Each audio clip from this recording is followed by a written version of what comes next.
I call the Snoqualmie City Council meeting to order. All please rise for the Pledge of Allegiance. I had Councilmember Shepherd. Councilmember Shepherd, can you please lead us? Pledge of Allegiance.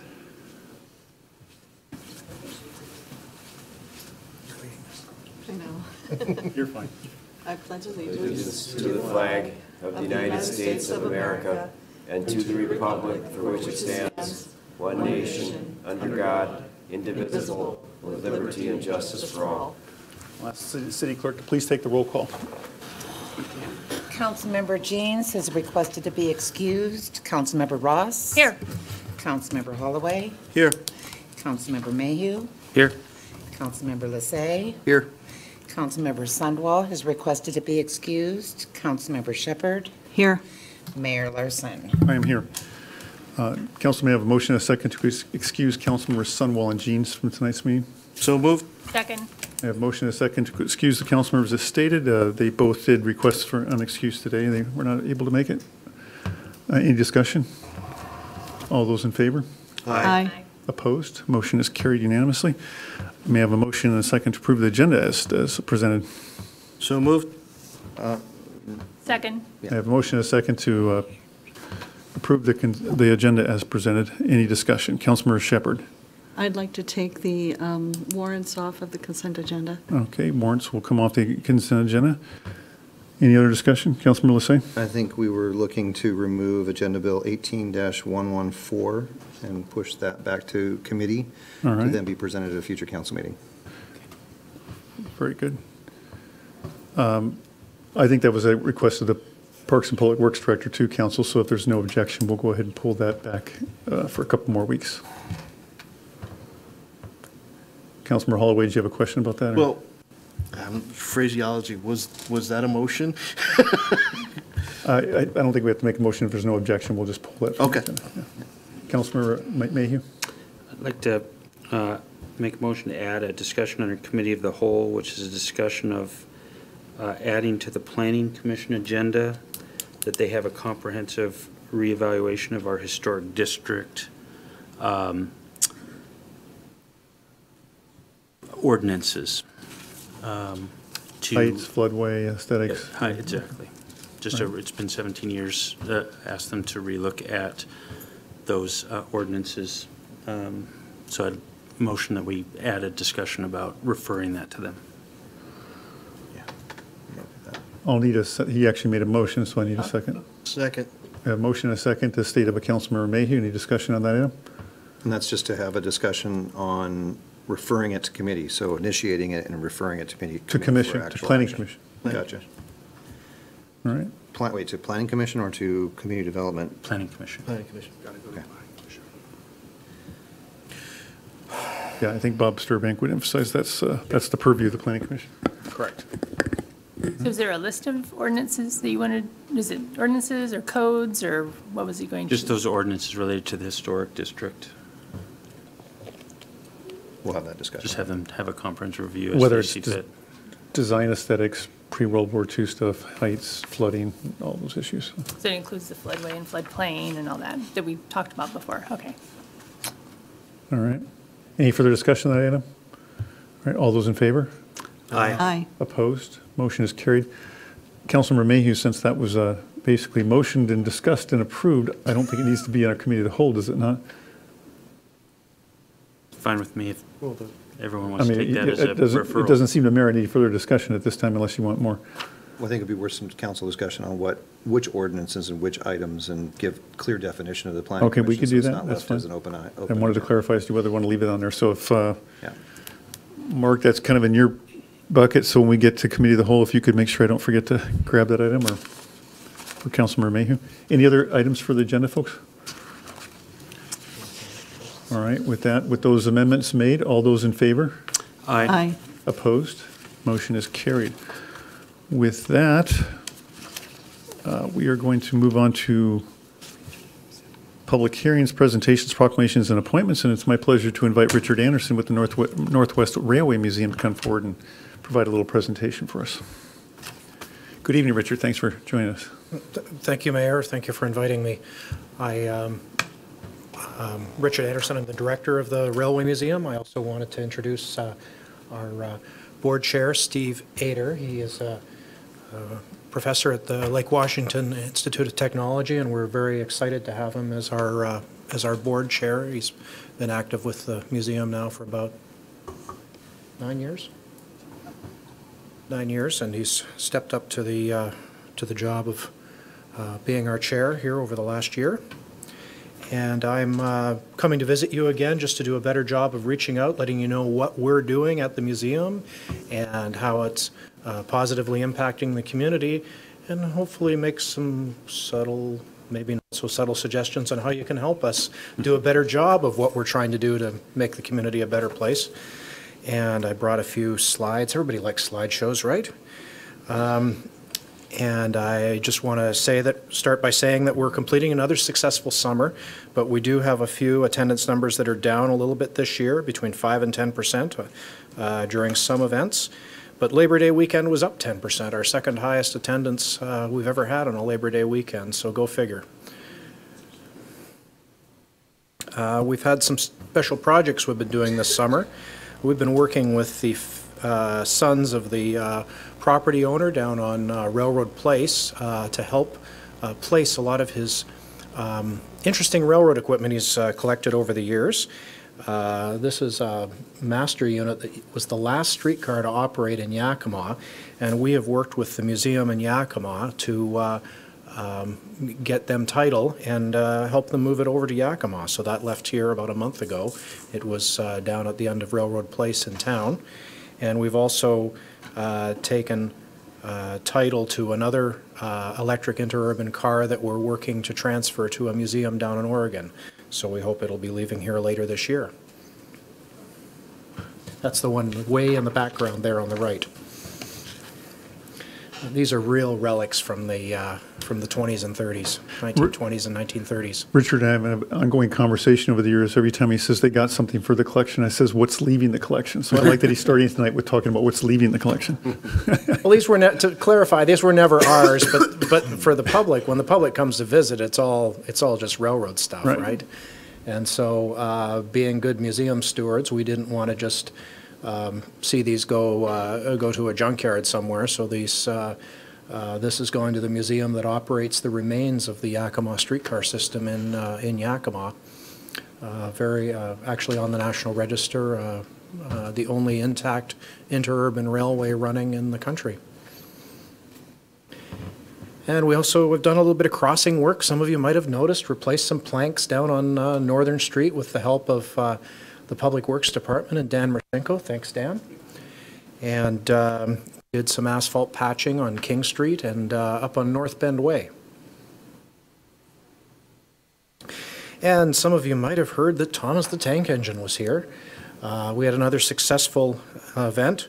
Unfortunately, attendance was down about 15% because the character left PBS television last January. And he's going to reappear in new episodes this fall on Nickelodeon.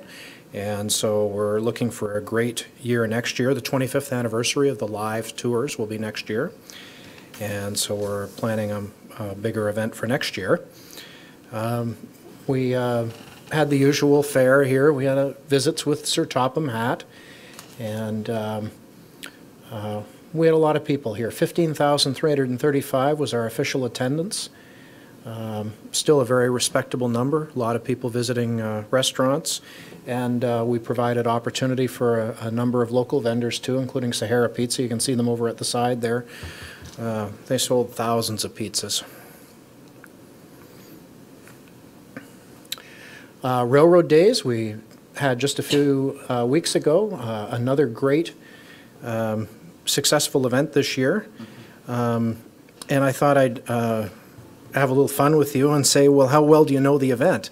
And we'll show you some pictures and we'll see if you recognize that these are part of the Railroad Days event. So that's a fire truck that actually has a very interesting tie to Railroad Days because it was funding a fire truck that was the reason that Railroad Days was founded in 1939. It was a fundraiser to buy a fire truck for Snoqualmie. Mm-hmm. And next year is going to be our 80th anniversary of the event, and we hope that maybe the fire department will work a little bit with us so we can reenact the The funding of a event. new fire truck?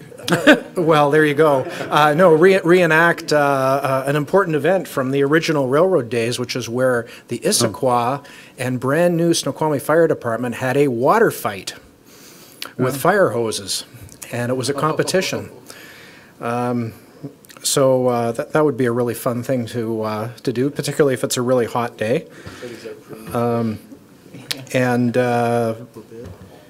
Something else we're working on for next year, I thought that you would be interested in, is we're trying to improve opportunities for engagement with local vendors, both food and retail. So we're going to be offering special discounted opportunities for businesses that are located in not just Snoqualmie, but Falls City, Preston, and North Bend to be part of Railroad Days next year, and hope to involve new sponsorship opportunities so that we can pay for it all too. And then, of course, every event is not an event without a Grand Marshal. A few of you might recognize this year's Grand Marshal.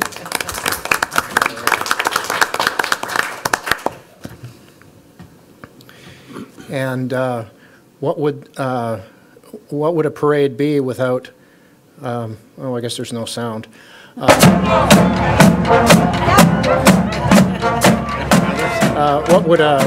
What would a grand parade be without the Snoqualmie Valley Youth Marching Band?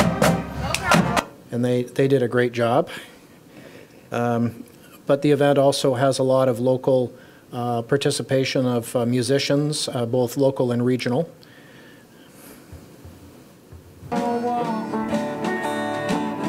haven't got one nickel, not a penny can I show. And one of the big changes we made this year was moving the stage out onto Falls Avenue. It seems to have been well received in the end, but a little bit of controversy at first, but it seems to have been well received by the business community in the end. And I know both of the establishments that serve barley sandwiches did reasonably well by the new placement of the stage. And historical fashion show. How many of you know that we do a historical fashion show as part of Railroad Days? So featuring the trendiest of fashion from the 1890s up until the 1950s. And historical reenactors have been a part of our event for quite some time. Be pleased to know that we don't do the authentic smells as part of that. It's just the experience, and of course the Legends Car Show is a really big part of our event, and our Legends Car Show attendance was actually up this year.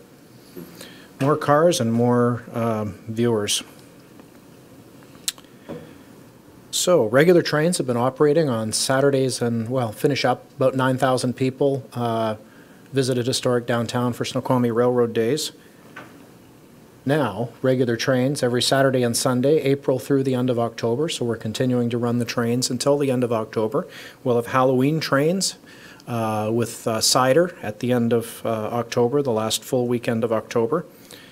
We also have coming up wine trains. The first one of the fall is this coming Saturday, and there happens to be just enough tickets for every council member to buy two and attend. And we've got enough cars that we can sit you in different cars so that there won't be any conflict.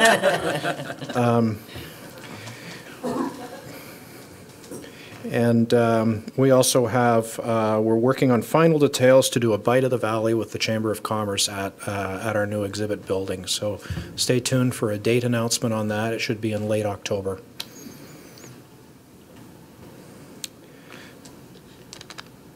So our train shed out on Stone Quarry Road, our 3-building campus, has just completed its second summer. The site does remain difficult to find by car, but all who rode the train were treated to a stopover.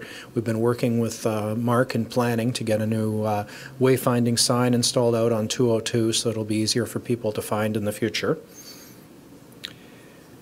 And we did a number of improvements inside the building this summer. We did a renewal of one of our exhibits called Wellington Remembered, which is the story of a company town that was abandoned in 1929 up in Stevens Pass. It's also the site of one of the most devastating avalanches in American history. Nearly 100 people were killed on March 1st, 1910, when an avalanche took out 3 trains. But this has been an exhibit we've had since the anniversary in 1910. It was refreshed this year with new exhibit panels and some additional material. And also this summer, actually about 6 weeks ago, we installed a series of new interpretive panels funded by 4Culture. And then we've added several new interpretive exhibits that reveal travel secrets from a time before interstate highways. Who'd have thunk they could actually give out coloring books on a train, huh?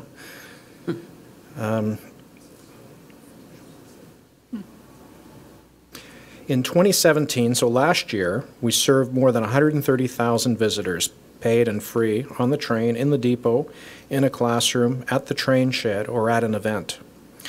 And so what about 2019, next year?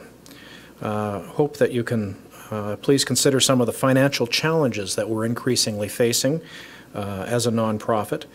We've noticed significant increases in the cost of doing business. The increased minimum wage has placed a tremendous burden on the museum. It isn't just increased the cost of hiring our entry-level staff to sell tickets. It puts pressure on the salaried employees too, because we can't pay them the same. And in 2019, next year, to have our train shed open daily from Memorial Day through Labor Day, it will cost us $20,000 in wages to do that, to have the 7-day-a-week coverage. Can the museum afford that on its own? I can't answer that for you yet. Other costs have increased dramatically too. Flood insurance has really stung us badly. Unfortunately, FEMA took away our flood certification that we had on the first building that we put up. I didn't know they could do that, but apparently they can. So even though we met all of the requirements for for flood improvement when that building was put up in 2006, they have canceled that approval, and we're now paying $16,000 a year in flood insurance on our conservation center. And we've seen utilities, liability insurance. The cost of contractors has gone up. And one interesting recent thing that we've seen happen is that we do buy, railroad spikes and railroad ties and so forth, and the cost of those things has gone up measurably here in the last number of months because of tariffs. Since a lot of the product is made out of the country, it's driven up the cost of both the imported product and the domestic product. So it doesn't matter whether you buy foreign or domestic, the price of both have gone up. So on that note, I want to say that we're having a great year, and we're really excited to continue to improve the museum, and we're looking for ways that we can work with all of you to be able to maintain our level of service and hopefully expand it. We have never received an operating grant from the City of Snoqualmie. We have received LTAC funding, and we're very grateful for it. We'll be applying again this year to support marketing and possibly railroad days. We'd be very grateful if there was a way for you to consider providing some level of operating support for the museum. Thank you for your consideration. Thank you, Richard. Appreciate all the good work. Do you guys have any questions for Richard before you, Peggy? So what is the pacing item for getting a wave sign? What is it called, a wayward sign? A wayfinding sign. Wayfind sign. What's the pacing item? What are we waiting for? Oh, it's just arrived. It's going to be you've got installed it? in the next week or so. Mark has got it in the shop, in the park shop. Oh, good, okay. Yeah, hopefully be in another week or two. Yep, it's here from the painter. I need to mark an X on the ground, but there's a drainage swell behind the guardrail. So I need to double check whether he's going to put it on a concrete, whatever you call those, column slightly above the swell. That's it, and then it'll be up, so I'm thinking next week. So I did get to go, you took me on a tour of your facility, and I really was so impressed by it. I had no idea what was in those buildings. And then I went another time, took my grandchildren with me, And we were the only ones in the building. And it was like a Saturday afternoon, a gorgeous day. And I was thinking, well, they really need a sign, you know, because I know we have a lot of train enthusiasts in the area. So. Well, it's difficult unless you're from the area to find your way around on that road. It's not intuitive. It doesn't feel like it goes anywhere because it's so narrow and unimproved. But not complaining about the road. The road's great the way it is. It's just the way that the public receives it when they're from out of town. Well, Richard, you don't have a staffing to be really designed for, I mean, to that point, for just sort of a drop-in, drive-by visitor. I mean, right now, you're still doing more of a scheduled tours and... No, we've been doing drop-by this Okay. year. We were open 4 days a week this summer. Actually, we're continuing that through the end of October this year. Great. And we have been experiencing challenges getting people from the depot to the site because they get lost. Oh, right. And the mapping programs don't correctly recognize the roads around the school, and they actually the address actually sends you to the high school Yeah. So in we the need mapping programs. need a single pole wayfinding sign down by Stone Quarry Road too, it sounds like.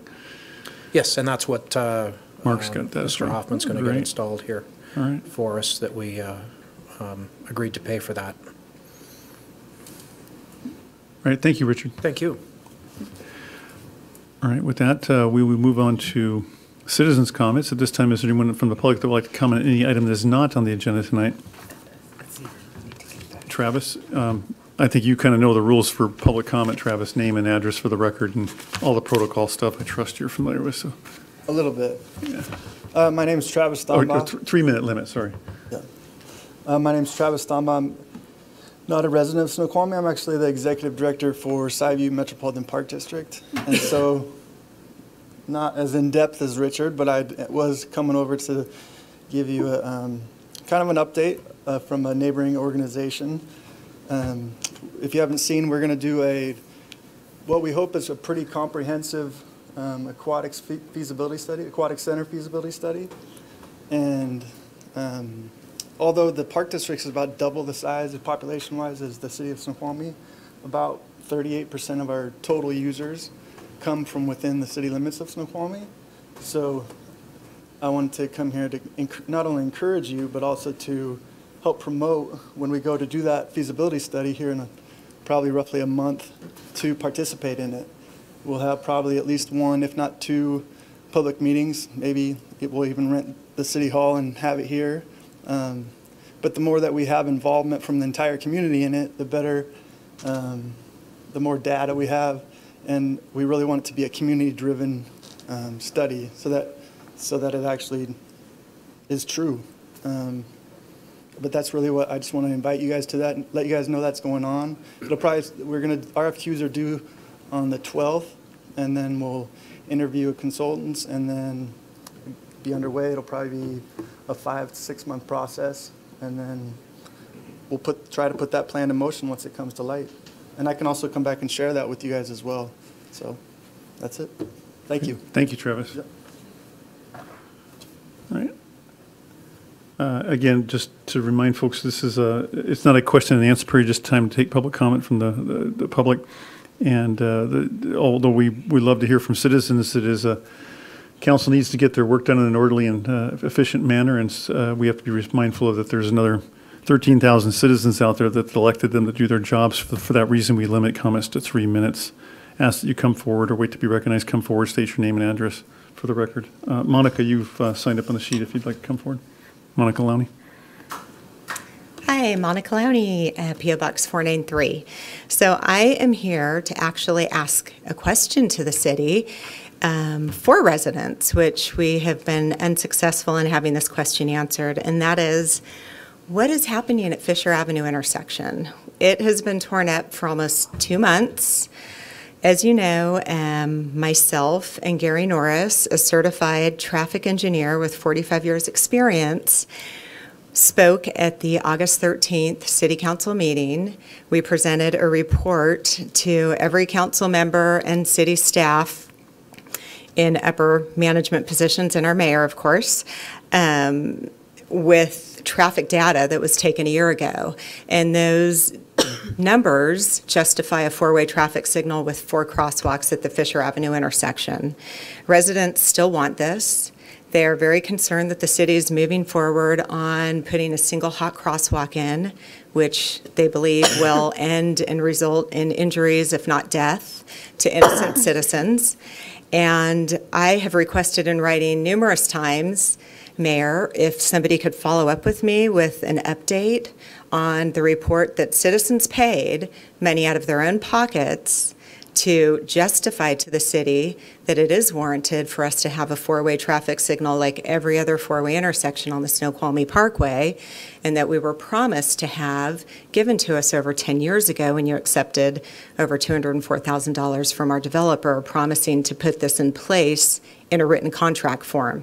So I just would like an update on that, please. You have 4 curbs that are torn up with cones everywhere. There are 2 rented tractors sitting there, which are costing money, which citizens see as being very wasteful. We're told there's no money to put in a traffic signal, yet we see equipment sitting for months, and nothing's happening. There's no progress. So if you could please give an update. And the second thing I would like to talk about is I have very grave concerns about the water quality in our city. I have been experiencing multiple people that live in Snoqualmie, particularly on the Ridge, that are coming down with breast cancer and colon cancer. And this started when I was canvassing for city council last fall. And then a good friend of mine who actually knit the hat I'm wearing, in addition to hundreds of hats, to make it through her double mastectomy this year, in addition to my neighbor dying. So I would just like to know what our city's going to do about this, because it's not a joke. And I know that the city has done some recent testing on our water, yet you're not testing for what we're concerned about. We're concerned about the PCBs in the mill site and contamination, not just lead levels. Monica, if you could please conclude your comments. Okay, well, I will. The city needs to do an extensive water study that includes trichloroethylene In one and sentence. PCBs, and I have toxicology experience as well as All right, thank you. exposure limits Thank you, to Monica. residents. Monica, Okay. thank you. That's enough time. Are you hearing me then, If you Matt? have any other comments, you can submit it in written form. I do that and you don't respond to me. You can So submit any other will you comments in written respond to me form. if I do that? This is Can not you a question and promise answer period, as me you well know. that you will respond? Monica, you're done. Please sit down. Okay.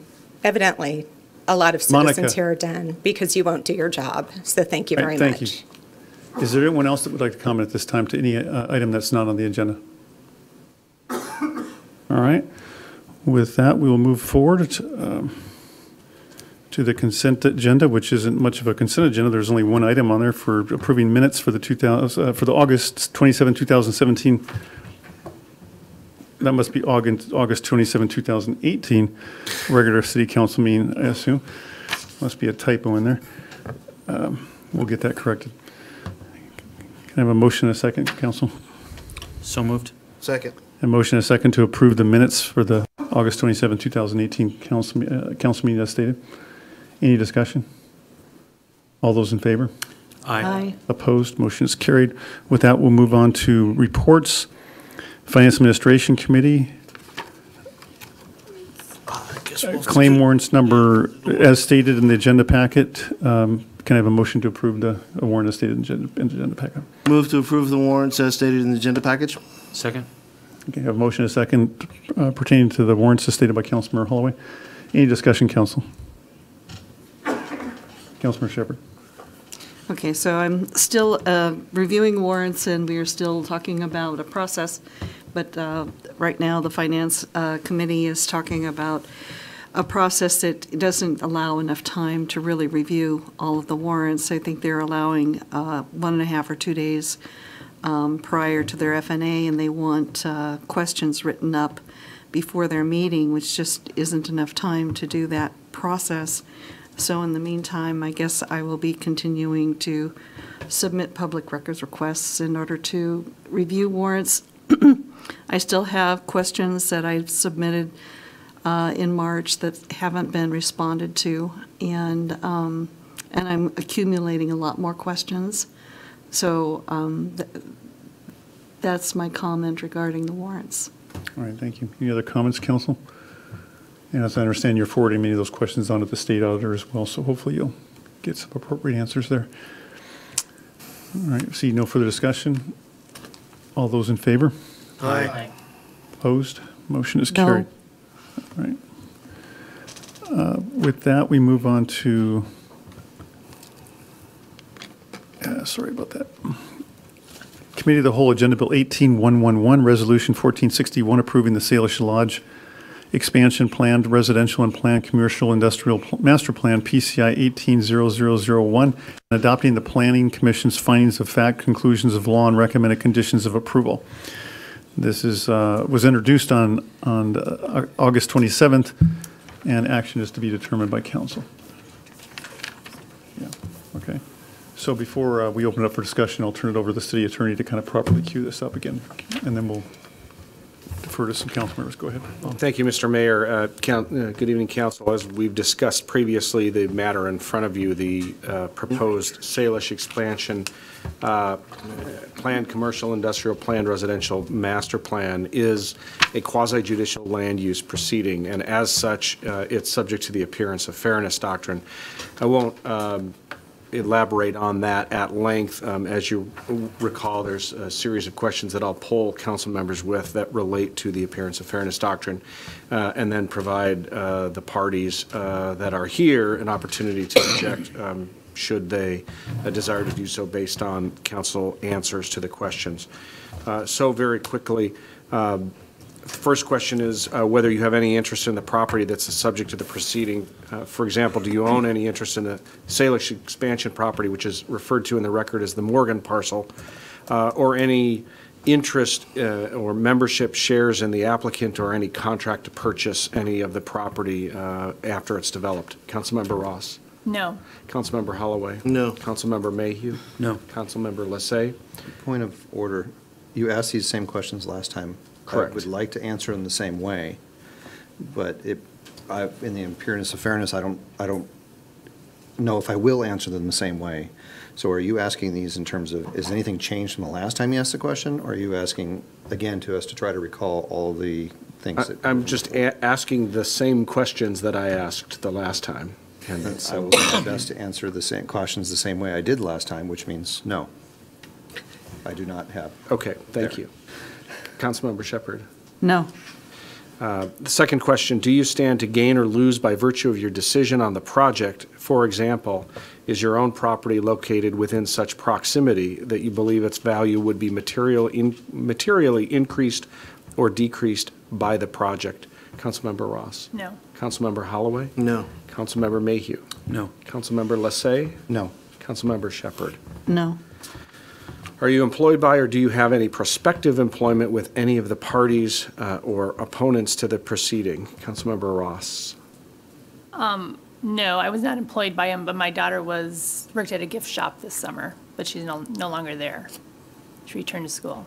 Okay, and the gift shop is? It was at it's the Salish Lodge. Okay, Yeah. thank you. Councilmember Holloway? No. Councilmember Mayhew? No. Councilmember Lassay? No. Councilmember Shepherd? No. Excuse me. Do you have any relationships that you believe would materially affect your ability to impartially decide this matter? For example, do you have any family, social, or associational relationships with either the applicant or their attorneys, or persons or organizations opposed to the project or their attorneys? Councilmember Ross? No. Councilmember Holloway? No. Councilmember Mayhew? No. Councilmember Lassay? I have personal relationships on a friendly basis and professional basis with several of the architects, partners for the architecture firm MG2, and at one time was offered a job for MG2. But I do not think that will have any impact on reviewing this. Okay, thank you. Councilmember Shepherd? So I'm on the Snoqualmie Watershed Forum, and and Cindy Spirey is with the Snoqualmie Tribe, and that's our relationship. We're both on the commission. All right, thank you. Last question is whether you've had any oral or written ex parte, that is off the record, communications with any opponents or proponents of the Salish expansion project, and not just the applicant? And if so, could you disclose, briefly summarize the substance of those communications? Councilmember Ross. No. Councilmember Holloway. No. Councilmember Mayhew. I received an email which had a heading that it related to the Salish expansion. I did not read it. I don't know what it said. I forwarded it to you. I don't know what it contains, so, but I am aware of who the sender was and that it had to do with that topic. Okay, can you, for the record, identify the sender of the email? Richard Scheel. All right, thank you. Councilmember Lassay? I received the same email. All right, Councilmember Shepherd? I received the same email and I did not open it. And I did not open it or read it either. All right, thank you. Based on the council answers to the above questions, does any party wish to challenge the continued participation of any council member? Sorry, parties to the proceedings, not members of the audience. So that would be the applicant or those whose comments are on the record. So can you come to the microphone, please, so we have this on the record? Mr. Danish. Thank you. No, we have no objection. All right. And so the tape reflects that the speaker was Terry Danish, attorney from Dorsey Whitney on behalf of the applicant, Muckleshoot Indian Tribe. All right. Councilmember Lassay. As it pertains to that email, I have it in my email inbox. Should I delete that, or what should we do with that? You could forward that to the city clerk and then delete it from your email inbox. Okay, I will do that. All right, Mayor, I have nothing further. Turn it back to you or to Mr. Hoffman. Public comment. Oh, certainly, and just, we have communicated this to others who have attempted to comment, and to the extent that Mr. Scheel is watching this evening or others, because this is a quasi-judicial land use matter, it's limited to a single open record hearing, which was conducted by the Planning Commission, and the record was made before the commission and then closed. So email or other oral comments or other submissions are not allowed at this point, and we are not accepting those and not providing them to council, which is why council members this evening have indicated that they did not read the email that came to them. Yeah, and for that reason, nor will we invite additional public comment tonight. Correct. All right. So with that, Mark, I'll turn it over to you. Mark's going to kind of give it. Oh, I'm sorry, Councilmember Holloway. Yeah. Well, before we get into this, we didn't get home till midnight last council.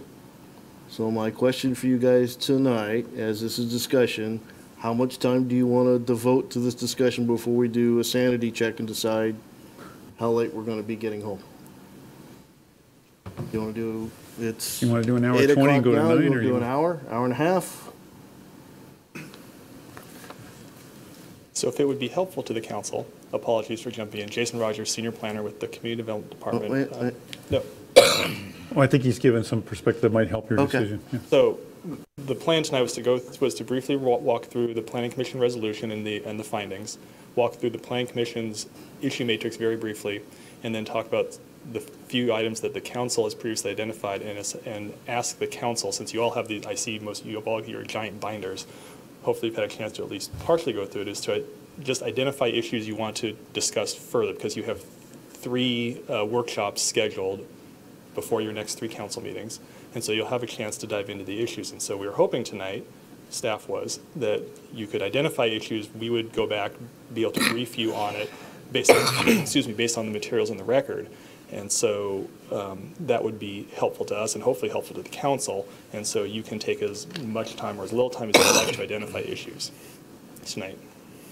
Or ask questions about the process to date of myself or Mr. Hoffman or the city attorney. Okay. How long do you perceive to go through your material? 15 minutes approximately. So 45. I'll bet. But anyway, so do you want to at least limit the discussion before sanity check to 1 hour? And I'm not saying call it at 1 hour. I'm just saying let's review at 1 hour whether to continue I go or with wait. whatever you guys decide, I'm fine. We could take a check at 9 p.m. All right, let's check at 9 p.m. and proceed from there. Point of order, Mr. Mayor? I wonder, so sometimes in these discussions, we've had an issue with not all the council members having opportunities to ask questions, but at the same time, sometimes there are appropriate follow-up questions. We've had sort of some difficulty around this. I wonder if, especially since we're time limiting ourselves, if we might adopt some protocols to follow, or maybe we would follow some protocol that you might lead us through, in which you ensure that we're getting around to all of the council members and maybe provide for some follow-ups, but then move through all of us. Well, consistently trying to do a round robin that, you know, everybody should have a chance to speak before you take your second chance or third chance.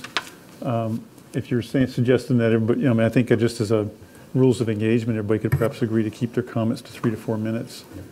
In other words, don't ramble on for 10 or 15 minutes with all your issues and then gobble up the meeting from everybody else, or try to be mindful of your fellow council members. And So do 2 to 3 minutes kind of thing, and then let it go around again before speaking again, yeah.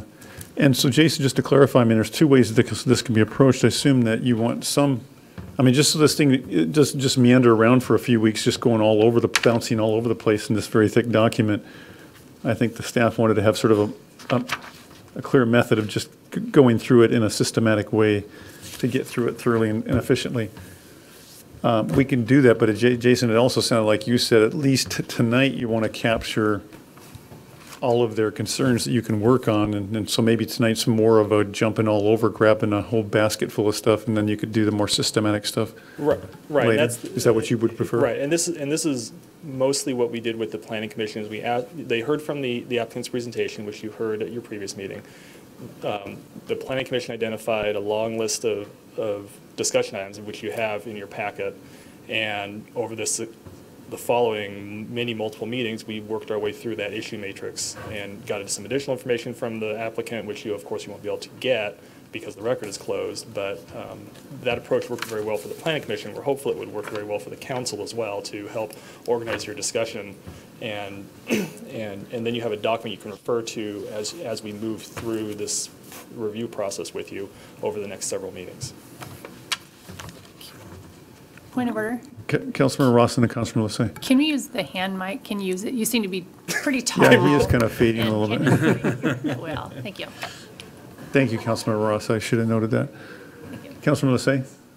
I'll wait till he's come back, because it's a specific question to how things are presented in our agenda bill versus what's in the packet. I just want to understand something. Jason, I want to defer to your lead on how you feel this would most efficiently go. So if you could provide some guidance here to the chair on whether you want to do a little presentation first and how you see this going, or just let them dive in and start identifying issues. Well, as I said before, what I'm hoping to do is to start by just walking you briefly through the Planning Commission's resolution, which contains the findings of fact and conclusions, just so you get an overview of how that document is structured and why it's structured the way it is. And the city attorney and Mr. Hoffman can help if you have questions with that.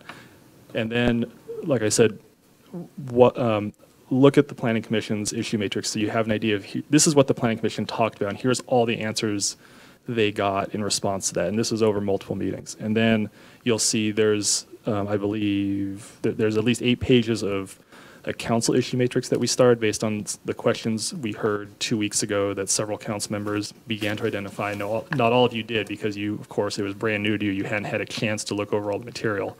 So some of these were preliminary, but we'll certainly take down any questions you have and to capture it on the matrix and bring it back at your next meeting. You're going to see a response from staff. You know, we'll take notes of the council's discussion going forward, so you'll be able to refer back as we move through this. So I'll take one question from Councilmember Lissay on a process or format issue, and then we'll dive into the matrix. And it's directly related to that comment, because when I look at the agenda bill and I see that there's a staff report, a PC, and I have not opened these. There's a staff report listed, and there's a final PC issue matrix, Salish, listed, but that is not in our table of contents. What you have is the record. Okay, so what is in the record, and what can we look at in addition to that? Because what's in the agenda bill is not what's in the record. Everything there is in your record. So Okay, where can I find it? Because that's what I'm trying to, what I'm getting at is if the staff report is listed number 1, and that's listed number 2, and that's listed number 3, in here, the PC resolution is number 25. So strictly speaking, the record, that giant binder you have, is everything that supports this resolution, the Planning Commission's resolution. And there's a specific finding in here that identifies, lists in detail every single document. I understand that. He wants the hyperlinks. But inside the record is not the PC issue matrix Salish. That It is in there. issue matrix, then where is it? He Because just it's needs, not he needs a labeled. hyperlink I to can't his find it booklet. anymore. Unfortunately, the version that we have doesn't have the tabs, so it might take me a moment. Or binder. Section 23, 23. yeah. The final issue matrix is in the record. So so to help everybody out, my recommendation would be, and you guys can do what you need to do, but if it's an exhibit that's up there, it's in here, give it that same number in there. And that'll make it easier for us to track where it is in Okay. here. Yeah, we Because I can want to work, open what's in the record, I don't want to open something that's. we can work on that. The agenda bill numberings are specific to the agenda bill. But the bottom line is the But yeah, council we can ignore that electronic version. Everything they need is found in that packet. I don't want to have to open some additional PDF that's not in the record. I actually Everything's in have the to record. explain it every That's meeting. the final, yeah. I'd like to know that. Yeah, we can do that. Always We looking can at work on what's in that. the record. They didn't have the matrix, though. All right. Did you have a process question before we begin, Jim? Go ahead. So I had, it's on the same topic. This matrix that was just mentioned is the first I've heard of it. I did not see it in the materials, but I just went to tab 23 and it's not at my tab 23. Oh, well, maybe we're different. Here, turn one page in. So this is, Yeah, it's okay. it's in there actually multiple times at each of the planning commission meetings. Mark included the minutes, and as part of that minute attached, there's the planning commission issue matrix for Salish Lodge. We gave you and every staff. version, every iterative version, All the because what we did is we gave you all the planning commission materials related to the Salish expansion as they move through. So you have every iterative version of their matrix as part of the 23. record. 23? Has the last I have documented 17 version of the issues matrix. Try 22, I think you're off. No matrix. No, 23. Did you reshuffle Here's yours? different. We could start with the planning commission resolution, which you could find, and then we could, Yours is in 22. Oh, 22. Did you reorganize yours? Nope. Wow. I got one less thing than you guys got. Uh-oh. All right, so that's at 22. Found it. Thank you. Let's leave that as a, we can deal with So it. you have it? Was it mixed up or what's going on? It's on a different tab than it is on. We misnumbered his Council tabs. members. It Sorry seems- about that. It seems, sorry. I do Our have a tab apologies. that has a tab with no number on it, so All right, so maybe that's what so I. you've got everything, it was just an error on the tab name? No, see, I got this one Okay. with no number. All right, Jason, why don't you go ahead and jump in? Okay, I think they goofed up the so numbering. to start, we will look at the planning commission resolution. This is resolution 2018-01, and I don't know what tab this is because I don't have it. 25. That would be 25. Tab or- 25, there you go. 24. That's probably 24.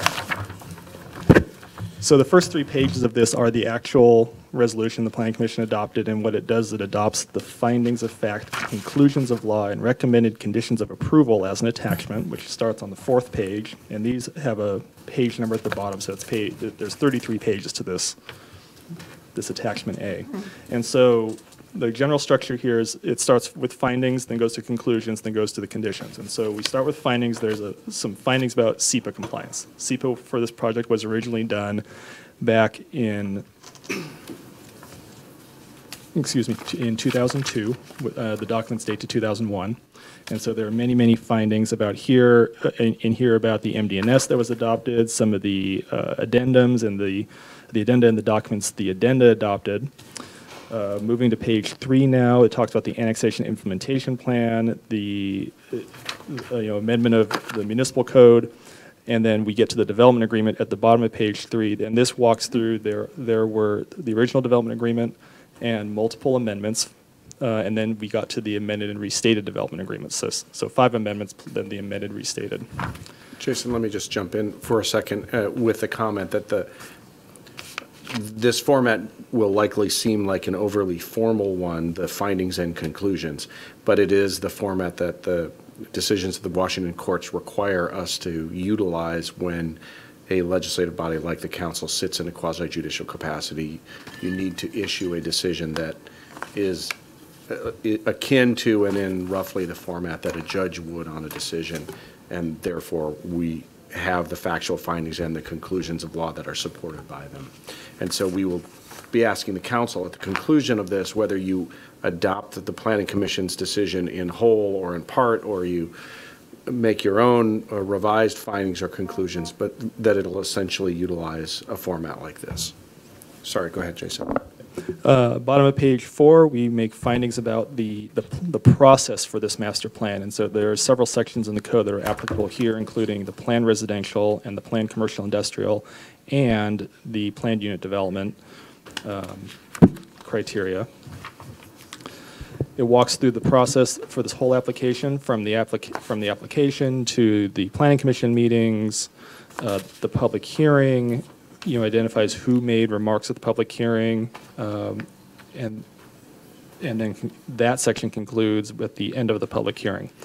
The next findings, this is on middle of page 7, describes the project in great detail. It has some findings in here about the history of human use on the site and about the Snoqualmie Falls traditional cultural property, and this goes on for several pages now. Starting at the bottom of page 10, it talks about how environmental impacts were mitigated. This is related back to the SEPA section and the mitigated determination of non-significance. There's some responses to comment letters that the city received about this project. On page 13, this is finding number 67. This is the one that identifies in whole the record. So this identifies everything you've got in that binder, and this finding goes on for 3 pages. So that's why your binder is huge. Starting at the bottom of page 16, it talks about the Planning Commission's deliberation and picks up some other items that don't fit neatly into the other categories. And then the findings of fact are finished up on the middle of page 17. So now we have the conclusion. So this takes the findings and is applying them to the criteria. So it starts off with, what's the governing law here, if you will, the city code, the development agreement, other sections of the Snoqualmie Municipal Code that would apply. Walks through the planned residential criteria, starting on number 2 there and going all the way through all of page 18, all of page 19, all of page 20, and this continues on for quite a while because there's a lot of them. Top of page 21 is the planned commercial industrial criteria. These are all coming straight out of the Snoqualmie Municipal Code. And then on page 22, it's the planned unit development criteria. And this is also quite extensive. This goes on for several pages. Starting on page 25, there's comprehensive plan policies. So we looked through the comprehensive plan and was looking for all the policies that are going to apply to this project. There's a multitude of them. Bottom of page 27. Jason, sorry if I could just jump in as well. So these conclusions don't simply recite what the code requirements are, but include a conclusion as to whether that criterion is met and a brief explanation as to why. Where we can, those conclusions also cross-reference back to specific findings of fact. Sometimes they just merely briefly recite the facts that support the conclusion that the criterion is met. Thank you. Bottom of page 27 talks about SEPA compliance. And then there's a few general conclusions on the middle of page 28. Following the conclusions, there's a set of 28 recommended conditions, and these are governing, and this is picking up things that need to be conditioned or should be conditioned based on city code and the planning commission's review.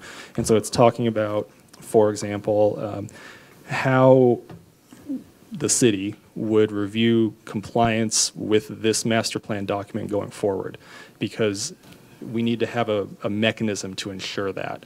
And so there's several conditions talking about how the community development director would determine that ongoing compliance.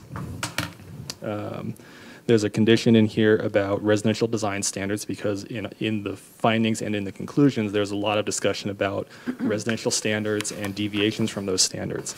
And so that's a document that would be done subsequent to this master plan approval. It would require council approval. There's a specific timing for that in the recommended condition. There's a finding here about affordable housing, because affordable housing is required by the development agreement. There's just a general condition to say everything subsequent to this master plan needs to comply with the master plan and the SEPA determination, and many other conditions following. There's one about the lower parking lot, and then there's several conditions that we incorporated that came from the cultural resources assessment.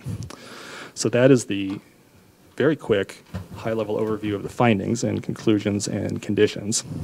I can certainly take questions on that if you would like, or we can move straight into the Planning Commission's issue matrix, and I can describe briefly everything they talked about. Councilman Lassie? You touched on affordable housing. Which condition is that under in the? Affordable housing is condition number 9. That's middle of page 30. What it requires is that prior to preliminary plat approval for the residential component of this project, the applicant needs to propose and the council must approve an affordable housing plan. And the affordable housing plan could take there's a lot of forms it could take exactly. The requirement in the development agreement is to provide a certain percentage. Wait a second. Number 9. I've got 3 number 9s. Which number 9 am I looking for? Condition number 9, it's on page 30 of the attachment. Page 30, thank you. Okay. Sorry.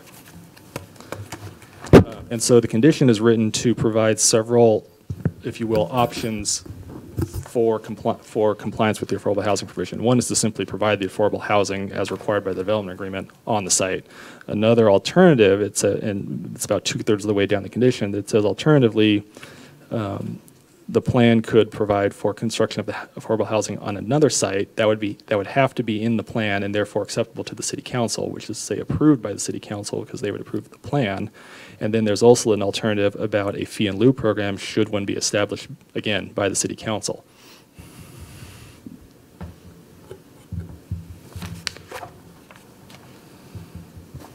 So as a follow-up, is that okay? So council needs to prepare an affordable housing plan. Well, part of this. Practically The speaking, applicant would prepare and submit, and the council would approve. And this comes out of the development agreement, section 2.2, and it is similar to the format. In that respect, the use of a plan to set the specifics is similar to the approach that the council followed with respect to Snoqualmie Ridge 1 and 2. There are some differences here, including the requirement that if it's provided on site, that the housing remain affordable for a minimum 30-year period through deed restrictions or other acceptable provisions. And then similarly, the council would have the ability to ensure that if you are approving a plan option that allows for construction off-site, that the requirement for off-site construction be evidenced by a binding legal commitment, so that I would review and that the council would review, so that you could be sure that it would actually happen, as opposed to, some future, being delayed to some future point and then possibly not happen. So that's an either-or type of statement then. Has the applicant declared which way they're going to go? Are they going to provide the affordable housing, or are they going to propose an alternative? So they have not declared one way or the other. And I'm on the record before the Planning Commission indicated their interest in flexibility and being able to explore providing it off-site, for example, at the mill site or an annexation area if that went forward, and/or should the council approve a fee in lieu program. They also expressed interest in retaining the option to participate in that, should the council approve one. But also in conclusion of law number 51. Councilmember Hall, if you could pull your microphone closer. I keep hitting it, I'm sorry. The amended restated development requires at least 15% of the housing units provided affordable at 80% level or below. The applicant has provided a draft affordable housing plan, shall obtain approval for a housing plan prior to preliminary plat approval. So the applicant has already shown, one is bound by the development agreement and has shown some preliminary plans along those lines. Which number was that one again? That was 51, which is on page 26 of 33. Got it.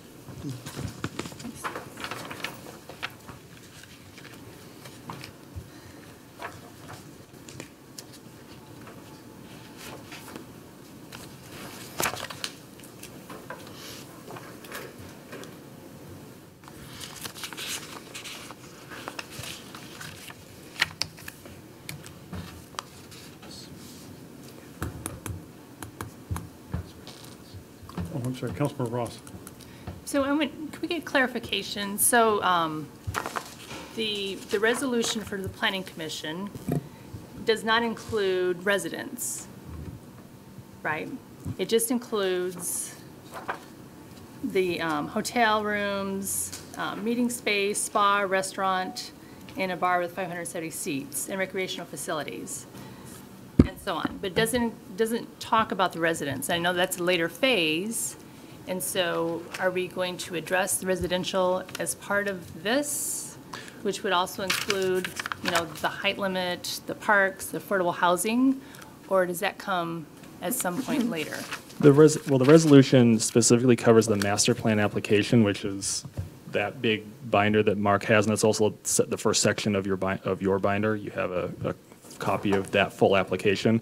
And so the details are mostly about the hotel at this point because that's what the applicant has more definition about. They have stated on the record they're not a residential, the Muckleshoot Indian tribe, they're not a residential developer, and while they have proposed up to 150 residential units, that is pretty much as far as they've defined that component so far. So there's not a lot to show, but they have identified through the conversations with the Planning Commission some of the deviations they would be looking to get the council to approve to support their general vision for the residential component of the project. So yes, the resolution includes the entire project, including the residential. Right, and there are specific conclusions of law. They're the first set that make the necessary conclusions concerning the planned residential plan code requirements. And if I just scroll backwards here, I can point you to them. They appear, they're conclusions 1 through 17.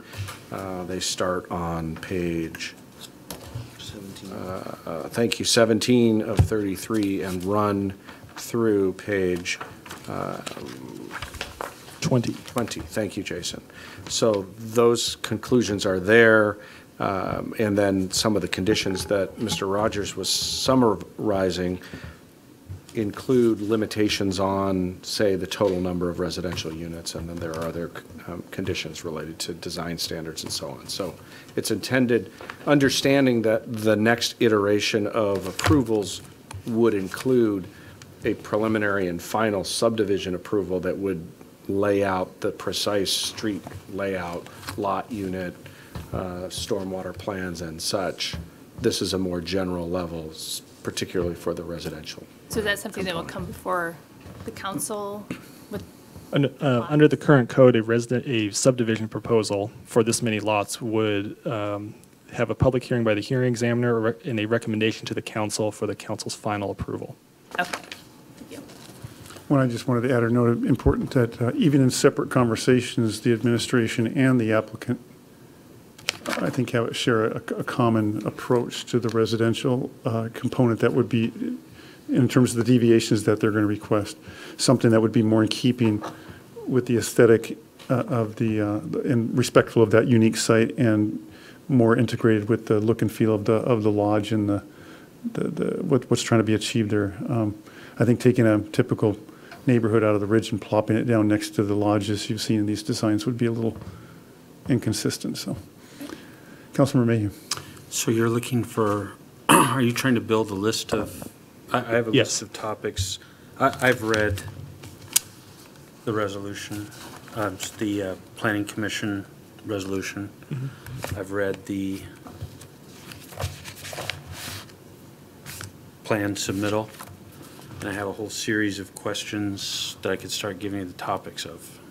The only question I would have back to you is, have you had a chance to go through the issue matrix for the Planning Commission? I never heard of the issues matrix until a few minutes ago, so no. Would it be helpful if and we can get it up on the screen too, and it's in your packet, to walk through that? Let's go through the issue matrix and then I've got 1 or 2 questions too. So right, so I guess I'm confused. It may answer a lot of your questions, I guess, is what Jason is saying. Yeah, there may be some answers already, I haven't written or maybe out my not. questions. I just tried to get the topic areas.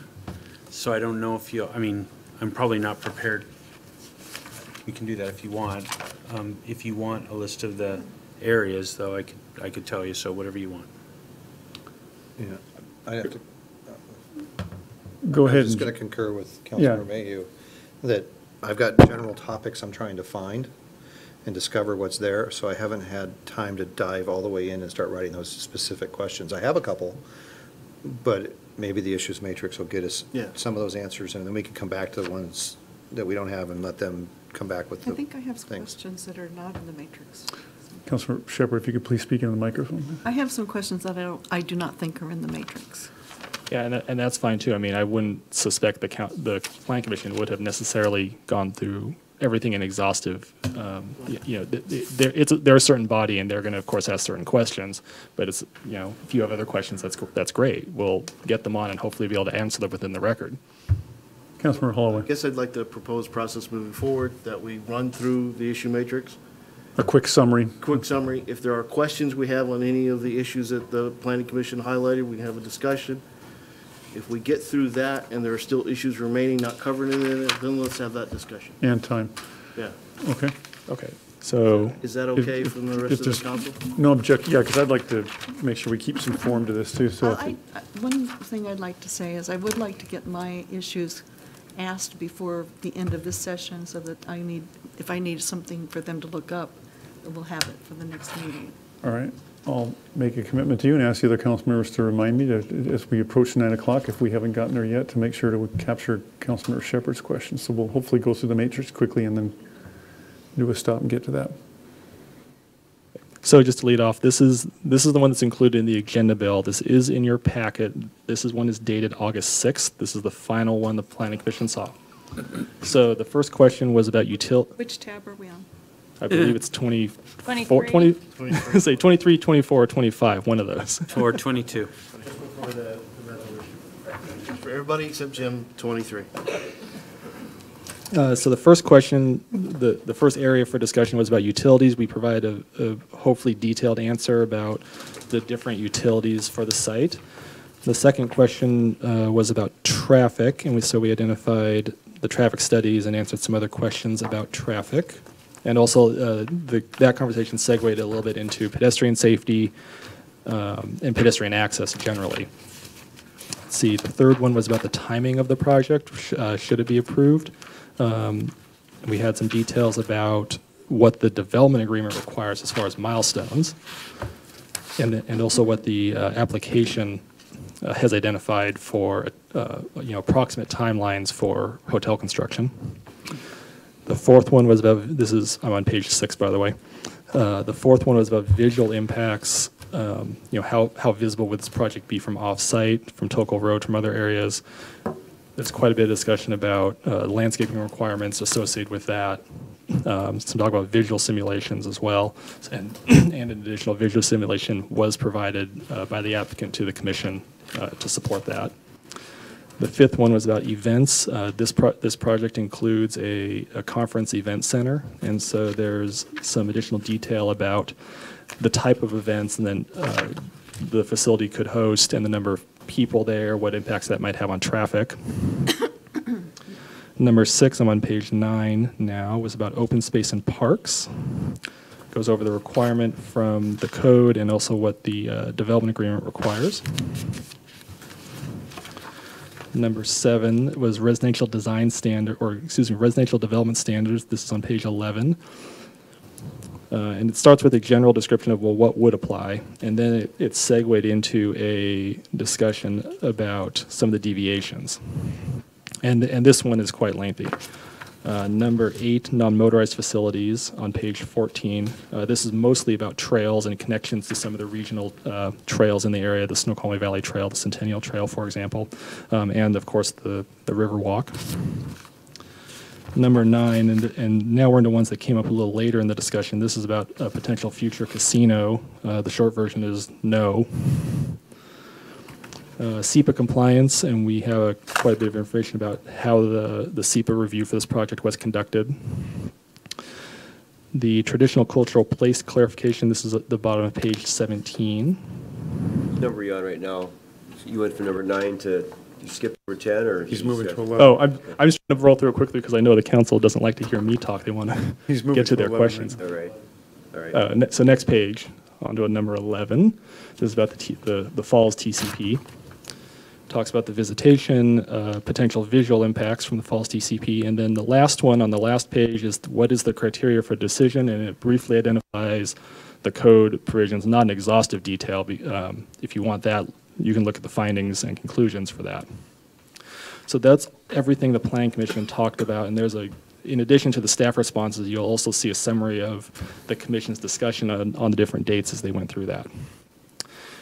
We have preliminarily identified a council issue matrix that's included with the agenda bill. There are 8 pages there, and I'm trying to see how many numbers I got up to here. Jason? Okay. Sorry, Councilman Ross. Thank you. So if you look at the matrix and then you compare it to the findings of fact, you'll find a lot of the information, correct? Correct. There's a lot of overlap. It's not, I wouldn't say it's exhaustive because there's a lot of things in the findings and the conclusions that aren't necessarily in here. For example, a lot of the discussion about the Falls TCP, there's a lot of documents that are in the record about the Falls TCP and cultural resources, for example, that the Commission's discussion didn't center around too much. Doesn't mean it's not an important issue. They just didn't talk about it very much. But yes, there's much overlap between the matrix and the findings. Right. So the council, this is the last. So the council, I have, I believe, 11 things over 8 pages, and some of these answers. So there's tree retention, parking, the project's entitlement, which is to say what they could develop, visual impacts, traffic, water, stormwater, wind, density, timing and process, and what's the last one? Oh, and the criteria. And some of the information in this is frankly a copy paste from the Planning Commission's matrix. But we want to at least get this out to you so you can see how we're going to approach it. Councilmember Holloway. So I need to back up a little bit. Case in point, you've told me the TV guide version of what's on TV tonight, Right. but it doesn't tell me the story of the show. My point is, the Planning Commission issue number 1, utilities. They go through into here and say basically the utilities are in place to support the project, both water, sewer, stormwater. Do we have additional questions in that? Do we accept that conclusion? I have questions. Okay. If you'd like, I can go through this in much greater detail. I didn't do it in the interest of time, but. Well, I just need to know what we've said yes to and what we still have discussion on, and running down the list just tells me the yes and no's, but not division. I would suggest you go back to your summary, start with item 1 and walk through it with each council member so they understand what's going on there, and then go to the next one after they're completely exhausting it. Right. Okay, so going back to the first page of the Planning Commission matrix, utilities. So the question was. Hang on. I think you and I are on the same wavelength, Bob, but I'm not sure. Is the rest of the council, do you want to go through that process, or are you satisfied with the material as presented? I learned to read a number of years ago. I am capable of reading this. Well, I'm not suggesting we read it, just. So I don't need someone to read it to me. I think similar to the Planning Commission, what he did is just stop on that subject matter, and assuming everybody's read it, say, any questions on this one? If I not, haven't read it. we move on to the I next. didn't know it was here. Oh. But I can read it, so that would be a better use for me, of my time, is to go read it and see if I have any questions after reading it. I have a number of questions. We could take a short recess to give, I don't know, that's going to give the council members much chance, because once we move on to one, you'll want to read the next one. So I'm not sure what you're proposing, whether we just, I don't think you're saying adjourn, or just start grabbing questions that are all over the place. Well, I'm assuming that our planning staff is familiar with what's in this. Yes. They kind of lived it for a while, I'm thinking. Yes. So if I think some of us have areas of question that we could tee up to you, and I think you'll know where to go find the answer. Whether that's in here, in which case you can kind of say, yeah, you'll find that in the matrix, or you'll realize that may be something that we're going to have to work on a little to figure out how to get it in, to find. So it's a question asked, and then in the direction to go read it in this section, you write a note down so you know where your homework is.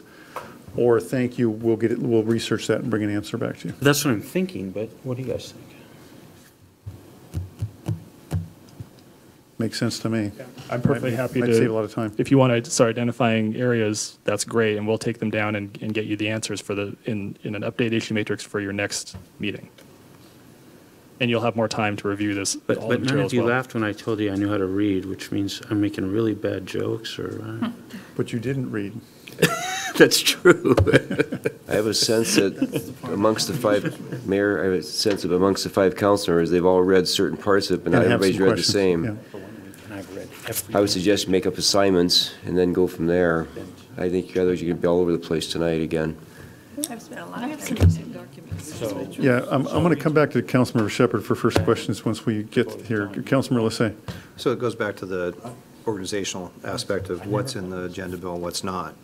So that council issues matrix, which I think you prepared from the last council council meeting, was For tonight's. for tonight, but wasn't distributed to us except in that agenda bill, which I read nothing in that agenda bill because it wasn't a part of my record. It So is I a have- part of your, Well, but is it? That's you what I'm can, look, asking. you can either do the electronic version or do the paper version, but just, This one have item the was full started record right after the That was public the- record was created. That was started when it was introduced. It was meant to show it as a tool, starting that night, the 27th, to begin to be used tonight. So while some of them were easy, yeah, guys, I'm I got too sorry, many I've got to conversations stop going. some of the sidebars over here, please. Go ahead, Mark. we forwarded the record to the council in electronic form. The full record. The full record, and you wanted the binders. We introduced and gave presentations on the 27th to start the item. We started a draft city council matrix similar to the planning commission's that night. So it taking advantage of the 2 weeks since the 27th, there are some cut and pastes that are duplicative, but that's a new document. It's not a part of the record. It's not a new element of the record, but it's meant to track your questions at city council. And I understand that, but it goes to my first clarification, which was, if this is the record, and something new isn't coming through different means, I need to know that I can open and look at that it's not new information. It wasn't clear from that that is an item. I looked at that as being danger. If there's something additive, I wanted to ask the question. Know that we're not getting into a territory where we're creating new record information. So I have not looked at that issue matrix. I have not read it as Jim, and Jim, I assume, hasn't read it. And I don't know if you guys have read it, but I didn't. I haven't. So, That's okay. Tonight is that first opportunity. It wasn't intended to be developed for discussion tonight. It was to transmit exactly that it's a tool as we go forward to these workshops and other council meetings to capture these comments so that we don't backtrack. So in the fourth workshop, you're not asking question number 2 Right. on the council matrix. We can just refer to that document. and I'm fine with that. I just need to know so now I We will know not that that's knowingly- okay. I need to know beforehand, so I would have looked at it. We will not be putting new extra record information in front of you. So you can be confident that the agenda bill is going to refer to information that's in the record. Your proceedings and the questions you ask and staff's response to them, we're not going to refer to things outside the record, but that's part of the council's record. So if Jason prepares a matrix that summarizes your questions and staff's answers, that's appropriate also. That's just a written version of the conversation that we're now having. And now that's understood, so I now need to look at that. So- All right, I'm going to jump into questions now. Start with Councilmember Shepherd. So the first developer. If you could please speak into the microphone. So the original developer agreement, I noticed that all of the exhibits or attachments that belong to that developer agreement are not made part of the record. And I think that actually identifies what particular parcels they're describing. And as I was going through all of the different amendments, I see that the parcel numbers are not consistent throughout all the different amendments. And then we have something that's restated as far as what the original developer agreement was, and then I guess it's a new developer agreement with all of the amendments incorporated into it, and I don't know what else changed. Is it possible to get a red line between what the original development agreement was and what the latest version is? And before you answer. I'm actually not going to provide you an answer tonight. I'm going to take it down and put it on the issue Okay, matrix. that's what I figured. Just so you're all aware, unless it's a very, I can answer it right now question, like you asked me, how many units do they propose, and I can tell you, I'm not going to give you an answer because I want to get the issues. So I can answer that question. Yeah. I don't believe that document exists, and there were, in part because there were 5 amendments in between the first development agreement and the amended and restated development agreement, which was in fact the 6th. So there is no red line that shows the distance the document has traveled from the initial one to the amended and restated. Yeah, I don't think you're following my request. That may be. Yeah. So the original, in 2001, was it, that they did this? 2004, I believe, was the original development agreement. Yeah, so anyway, I'd like to get all of the exhibits that go with that. I think it goes from A to F, but that describes what the parcel is. So one of the points I'm trying to make is I think I've found at least 5 different parcel numbers that's been referenced, and the most recent developer proposal does not reference the most recent amendments parcel number. They're not consistent. I think the last amendment had 3 parcel numbers, and I think that the developer's proposal has 4. But along the line of all the different amendments, there's actually another parcel that is no longer been incorporated. And I think that parcel is a very small piece of property. It doesn't say it belongs to the Muckleshoot, but I think it says it's part of the Salish. So we'll clarify. Councilmember Shepherd, sounds like it's not so much a question you have then, or perhaps a question that it sounds like you maybe found some errors or typos. Could you provide those to Jason specifically so they could look? Well, I took it to mean let's identify what is this. There's 2 parts to this. One, we need to make sure we have the full development agreement with all its exhibits available to you, because that is part of the record, because it's specifically identified as such, even if the exhibits aren't necessarily attached at the moment. And the second question is, well, what is the site for this proposal exactly? So we can clarify that. Good. All right. And then as far I'm sorry, I'm going to do round robin. Any other questions from other council members? Topic, issues, questions? Councilmember Lissay. So it's not about the issues matrix, but it goes back to the conclusions of law number 12. There's some granting of conditions for no sidewalks or curbs, and also then for the material for sidewalks. I'd like more detailed information on how, by not providing curbs, how does that potentially street contaminated water get treated and drains to the proper source when it could be run off into the natural environment? And how is the city then either conditioned or potentially at risk for liability for not meeting the Americans with Disability Act regulations for surfaces that are not hard surfaces? So I'd like to get some detailed information how the applicant's meeting those regulations by just using crushed rock or other material for accessible paths. Right. Stormwater and ADA. Stormwater and ADA, please. Okay. Anybody else? Councilmembers Ross, Holloway, or Mayhew? Councilmember Ross? No.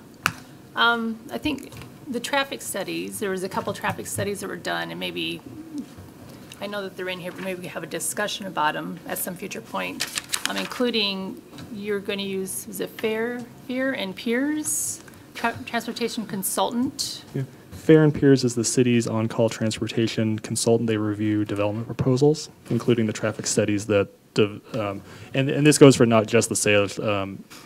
Panorama Apartments, for example, had information that Fair and Piers reviewed. The mill site will have information that Fair and Piers will review. So, right. And so, has that been completed? And if so, is that report available?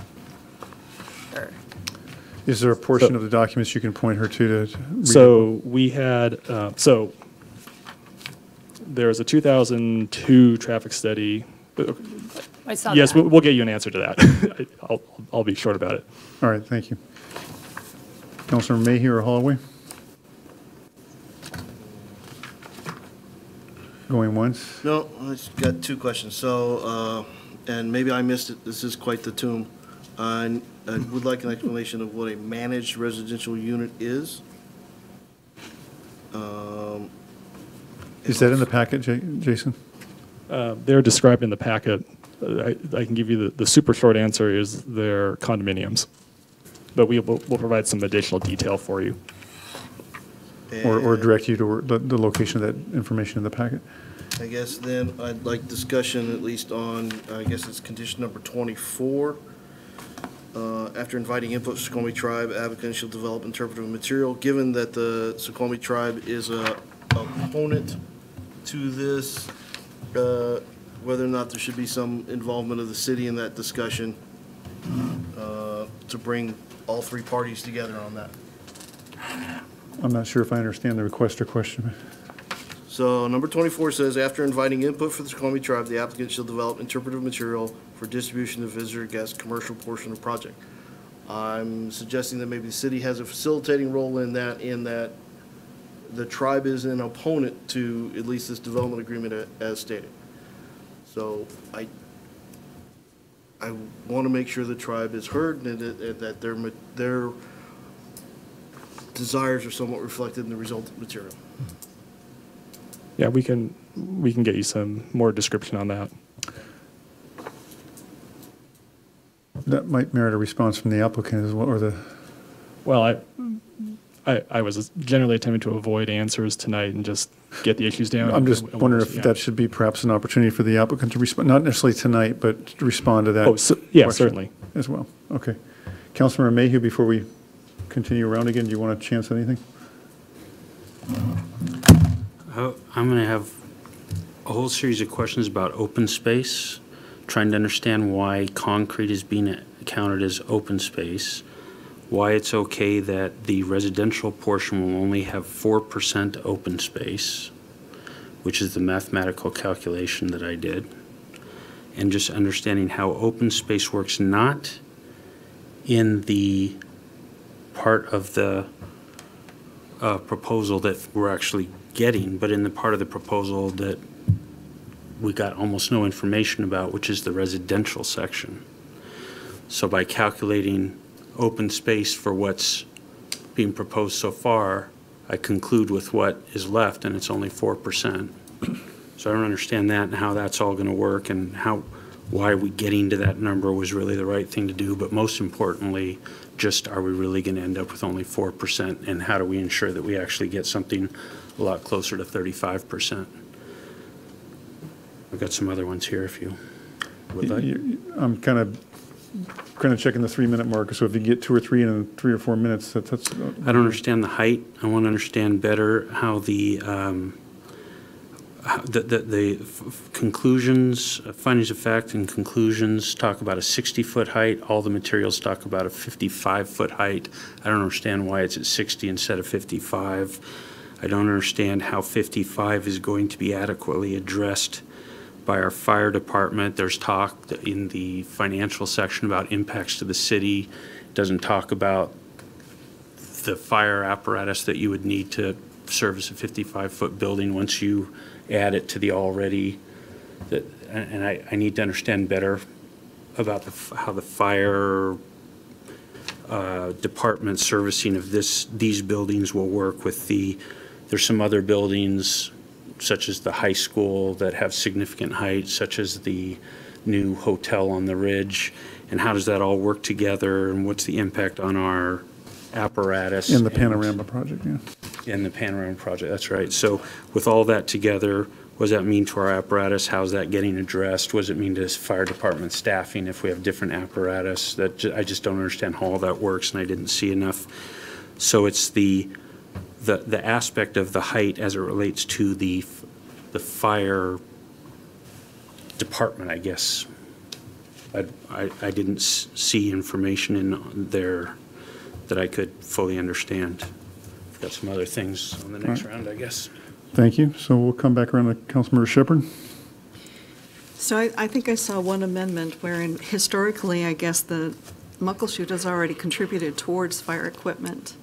And I don't recall the exact amount, but there's some contribution that's already been made.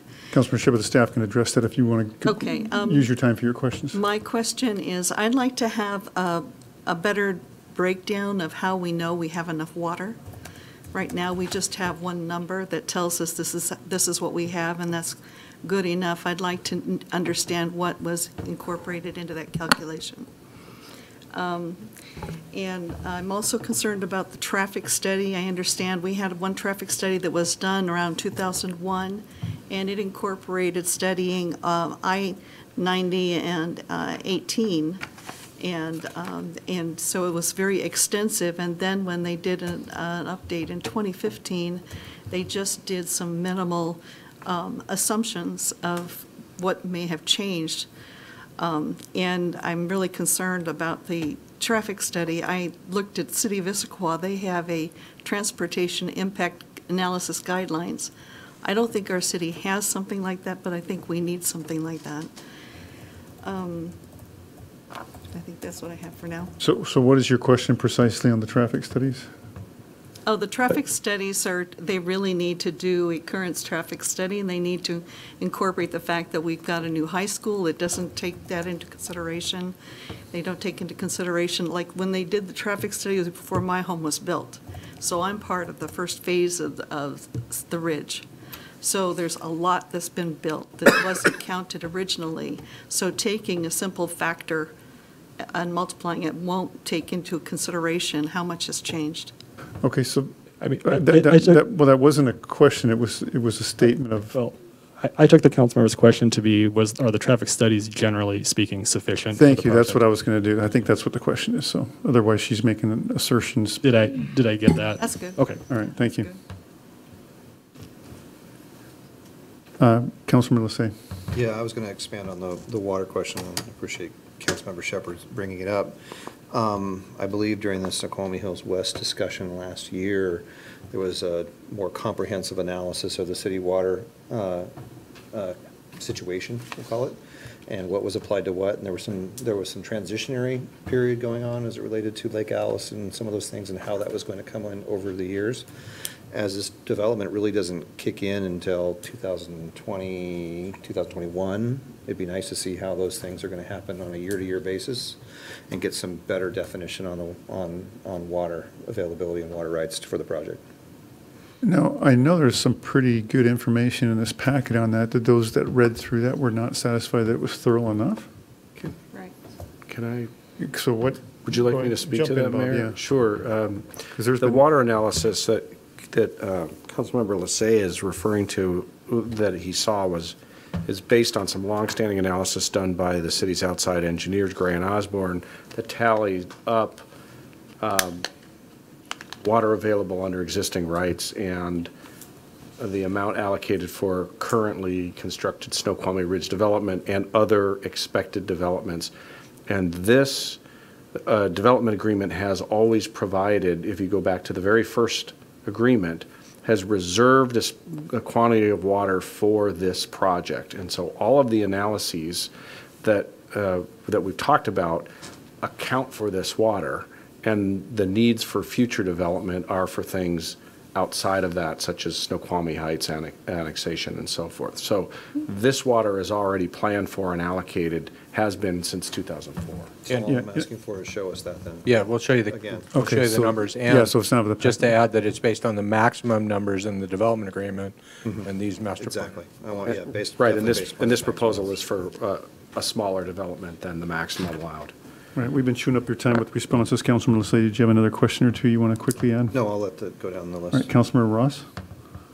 Any other questions? Yes. So the Snoqualmie tribe, in the report, it cited out-of-date reports. And so, such as the soil, groundwater, and geologic hazards report, wetland and wildlife report, water quality analysis, and drainage report. And all these date back to about 2001. And so, if you can address, the age of the reports and if they're still significant to this project. Anything else, Councilman Ross? Are they sufficient? Yes. Maybe you can also talk about under utilities, you had 3 charges. You had connections charges, the GFCs, and also latecomers fees. And so what does that look like for this project? Are you asking for a rough estimate of what they might be, or? If you have an estimate, and also, what's the difference between a connections charge versus the Okay. GFC and things like that, and the latecomers fees? Can I ask another one? Yeah. And then also, the UGA. She's got a reserve built up, so go ahead. Here you go. So the UGA, it talks about the Weyerhaeuser parcel, which is behind, I guess, the property where the residential area would go. I'm just curious, how big is the UGA? What is left that has not been annexed into the city in that area? All right, okay. I didn't mean you had a reserve of questions. I meant you had a reserve, a bank of time that's due you for many meetings. So.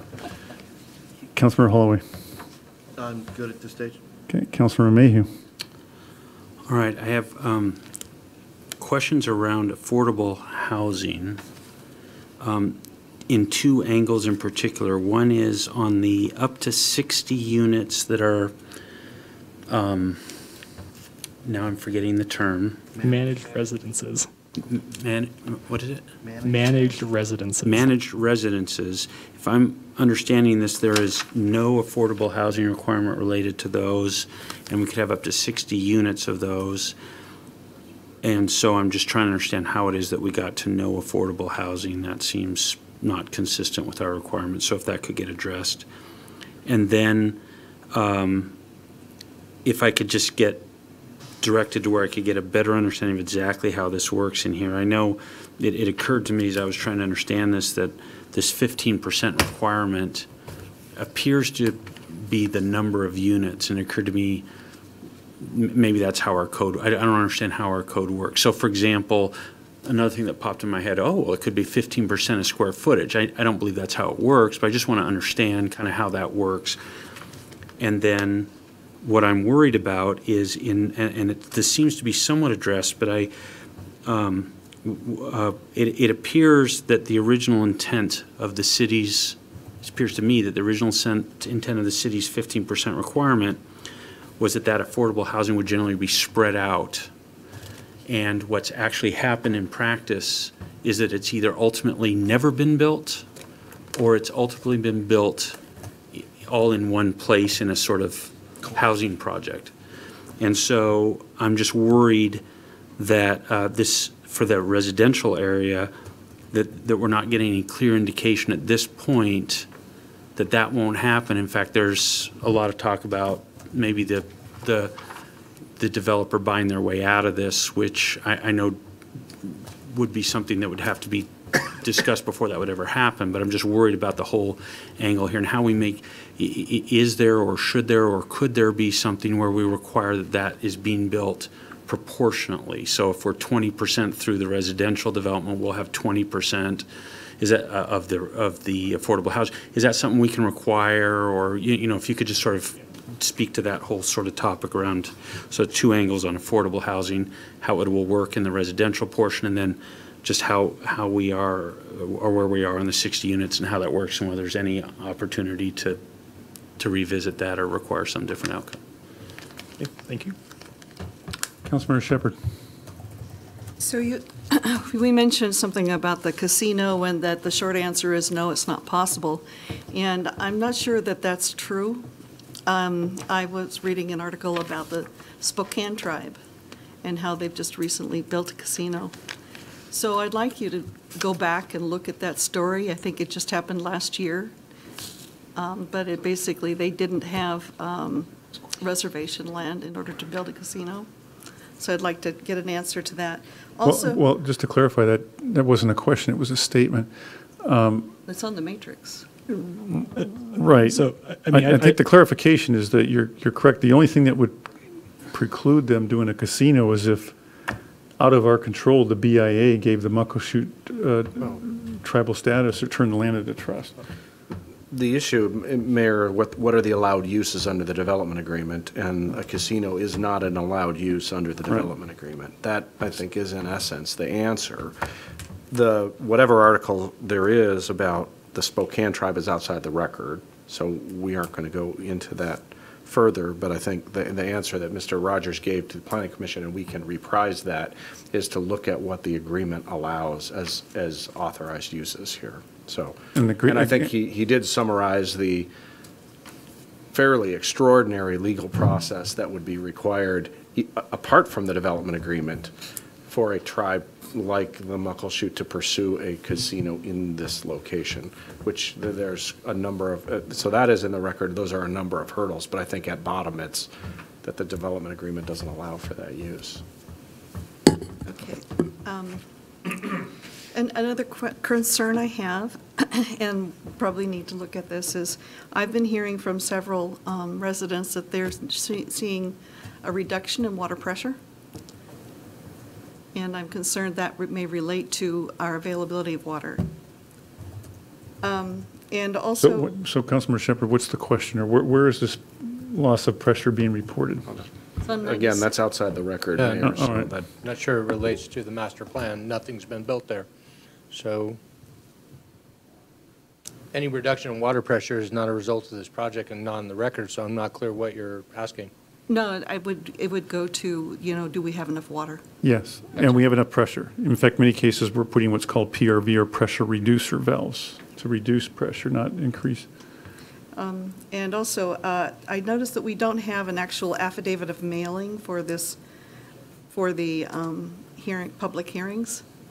I noticed that there's a list, a separate piece of paper that has names and addresses, but I don't see anything certified, and I don't know historically if we've always done certified mailing for all the public hearings over time. Are you asking staff to show what we did for public notice?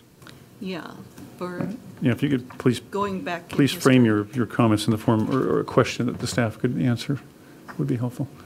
Councilmember Mayhew. So, and just to be clear, almost all the questions I'm asking are about the residential area, which doesn't have a lot of detail in here, which is probably why I have these questions.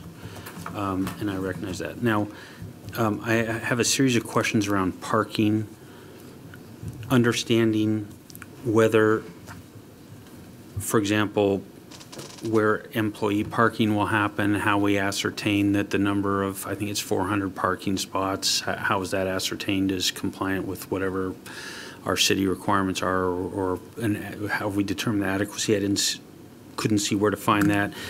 Do we know my understanding, the new parking lot down below that will serve primarily, I understand, the Falls parking, will, for example, employees be prohibited from parking there? Could we see a lot of parking loss there to, for example, employees, either the current already built Salish building or into the new buildings?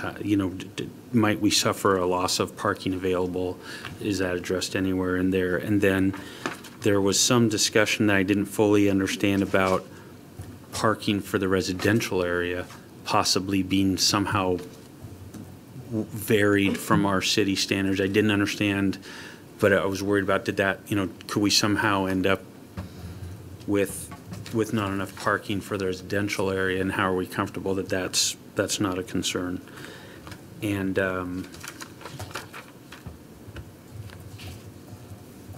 and that sort of tied in, there was some discussion about walkable neighborhood for the residential area, which didn't make a lot of sense to me, because there didn't, other than walking around for exercise, there didn't seem anywhere to walk to. Didn't seem like there were going to be services. There's no restaurant. Other than the hotel, there's no shopping to walk. Other than what's at the hotel, there's nothing to walk to, it seemed like. The residential area itself, it doesn't seem to be coming with anything other than residences. So maybe so therefore I'm thinking to myself, so there's going to be a lot of driving in and out to get to things by residents. And I don't, how does parking work? And is there any parking issue, or how are we satisfied there isn't a parking issue is kind of the, so whatever's in the record there, if you'd help me kind of focus in on that.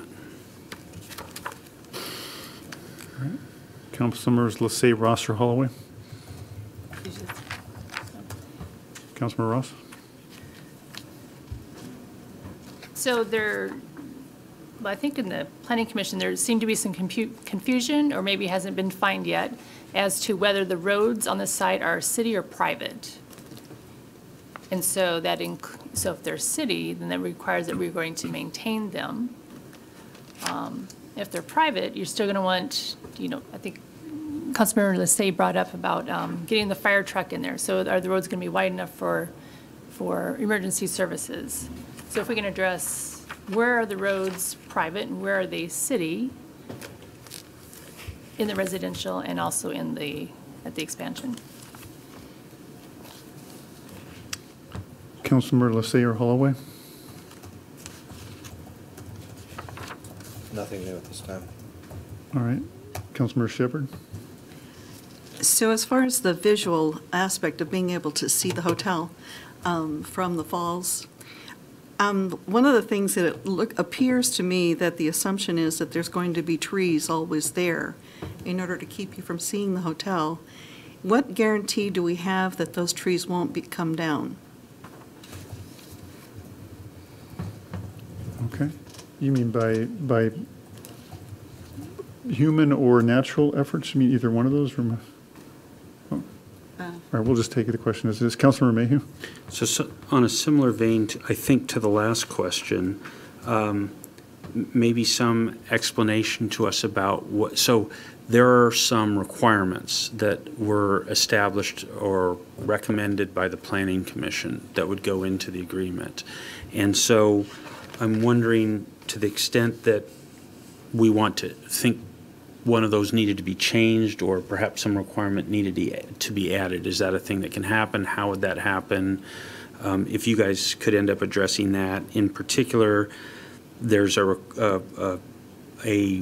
recommended, I guess, requirement about compliance with concerns the tribe had, which is being addressed through I'm not going to get the title right, but there's a plan to deal with during construction, if any I don't know if the right term is artifact. Inadvertent discovery. If anything's discovered, that there's, and there's a plan in particular that went to the state and was reviewed, but in the ultimate requirements, what it says is that it doesn't say to follow that plan, it says to follow that plan or something similar to it. And so what if we wanted to change that, for example, say, no, follow that plan? Or, like, what are our abilities around that area and how would that work and what should guide us? Great. The short answer is that council has the authority to modify the recommended conditions of approval. So that, something like that might be a similar answer to the question of, well, what if some number of trees come down? That could be something that could be addressed in that manner as well. Correct. Then I had, on the parking, on a follow-on, there's a question about the city streets and who maintains them and the private streets. But I was wondering about the parking, the new parking, I think it's called the lower lot, the new lower lot. I was just curious who ends up owning that, and more specifically, who ends up being responsible for maintenance on that lot. It just wasn't clear to me. I didn't find it, and it's probably in here, but I just didn't know where to look. And then, or missed it or something. But anyway, then the other thing I was wondering about was jobs. I didn't see anything talking about how many jobs would be created, what type of jobs. And I just want to be sure that the impact of the employees for those jobs is being considered. This is kind of tying back to the affordable housing.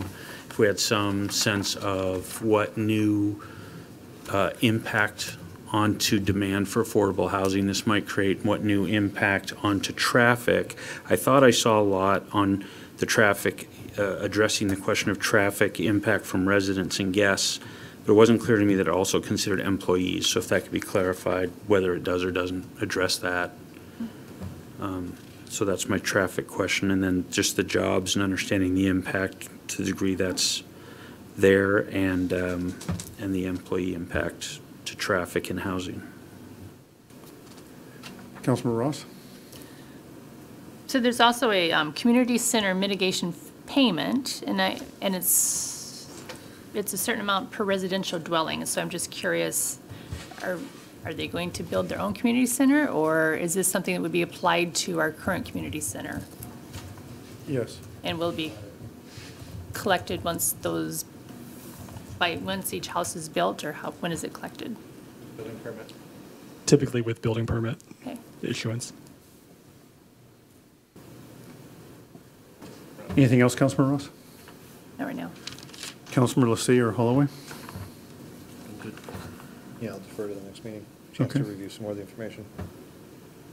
All right, Councilmember Shepherd or Mayhew? So in the original agreement, it's the maximum height is 75 feet. That's still the case? That's not what they're proposing, but yes. Right, so they, We could change that. We can clarify the height limit again and walk through the different heights that are listed for everything. Okay, and also, so I don't know what the status is, but the city was or is in a lawsuit with the Muckleshoot, is that right? Is were, not. yeah. Well, actually, no, not, we were co-parties with the Muckleshoot defending against a challenge brought by the Snoqualmie tribe to the amended and restated development agreement. No. And But we that- were also in- And that, There's another lawsuit. About the pill. the Muckleshoot was not a party to that. I believe they submitted a friend of the court brief on appeal, but they were otherwise not a party. That was city against state and county. So we are not currently a party in any litigation with either tribe. So there wasn't something relating to. Councilmember Shepherd, I hope, I'm sorry. I think you want your voice to be captured. Yeah, so there was something about sales tax not apply, or That was in the case you're referring to involved the city's challenge to a property tax exemption that the legislature made available to properties used by tribes for economic development purposes. And the city challenged the constitutionality of that. This was referred to ESSHB 1287. The trial court declared it unconstitutional and void. The Department of Revenue Means appealed. we won. So the city prevailed at the trial court level. The Department of Revenue appealed, and while the appeal was pending, we negotiated the amended and restated development agreement, and that includes fiscal mitigation provisions that provide a significant fee in lieu payment to the city in the event that and procedures that the Muckleshoot tribe would follow in the event they were to claim the property tax exemption for the Salish expansion. And then ultimately, the Supreme Court ruled against the city on appeal and reinstated the validity of that legislation. So that property tax exemption is potentially available to the tribe. They've indicated to us that they don't currently intend to claim it, but as I mentioned, the agreement now contains some fairly significant provisions for fiscal mitigation and procedures in the event that the tribe does. And Mr. Danish is nodding his head, but he could chime in or clarify if you'd like. Well, the Salish, they did exercise that right with the Salish Lodge, which shifted that burden onto others.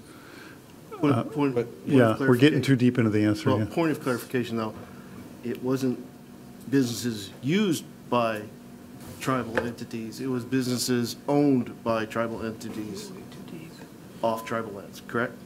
It's for properties owned by. Owned.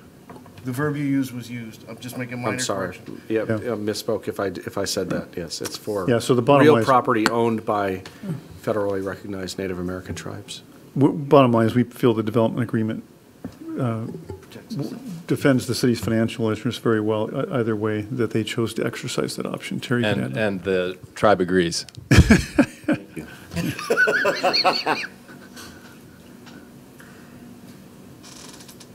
All right. Councilmember Mayhew, did you have more? Not tonight. All right. Councilmember Ross? I'm done, thank you. Holloway? Done. Lassay? Only last question is, how quickly can Jason and your fantastic expeditious abilities turn this back into a council matrix and back to us? As quickly as I possibly can, but no later than the next council packet.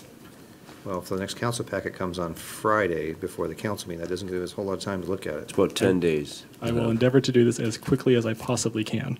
Well, we may be in a situation where we have to ask the same questions over again. That's the only thing I'm worried about.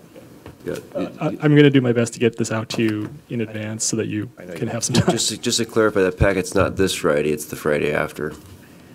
and I understand that. But if it's only coming the Friday before a council meeting, there isn't a lot of time. Well, We don't have a council, we don't have a Salish workshop again until the next council meeting. You have the next, September 24th, you'll have another opportunity to do these same questions, and you'll get the answers to the questions you asked tonight. Councilmember Mayhew? Yeah, just don't know curious what my fellow council members think, but to that same point, if we get about halfway, so maybe by the end of this week maybe by the end of this week, whatever is put together at that point, I would actually find useful just to get whatever's put together at that point. Yeah. Because then I can read that, and lessen the Good point, amount, yeah. closer on. So I'd suggest that if everyone's agreeable to that. If there's no objection, we'll proceed that way. Yeah, we can do that. Okay. I mean, some of these questions, just looking at them, are going to lend themselves to fairly straightforward answers, and others are going to require a little more in-depth look into the record or discussions amongst staff. So we'll do our best to get as much as we can do as early as we can in parts. All right. Real quick, on that subject, Jason, if you're putting us in the direction, and it doesn't need to be completely spelled out, you can just say in the record section 29 or 28 for Jen. It's there, and give a page number, that's sufficient enough, I think, to get us going. Don't reinvent the wheel and everything, yeah. Right, don't feel like you have to restate everything. Councilmember Shepherd, unless you can prevail upon your associate council members to extend the meeting past 9 o'clock, you have 3 minutes to wrap up any additional. I'm done. You don't have any more? No. Wow, okay. Look at you guys. I will just add, you can also look at the Planning Commission's matrix to see if that answers any of your questions and it might not, or it might, but it's helpful to you, certainly, to the extent it's helpful. Tab 23, Jason? 22. All right, we do have one item under Committee of the Whole.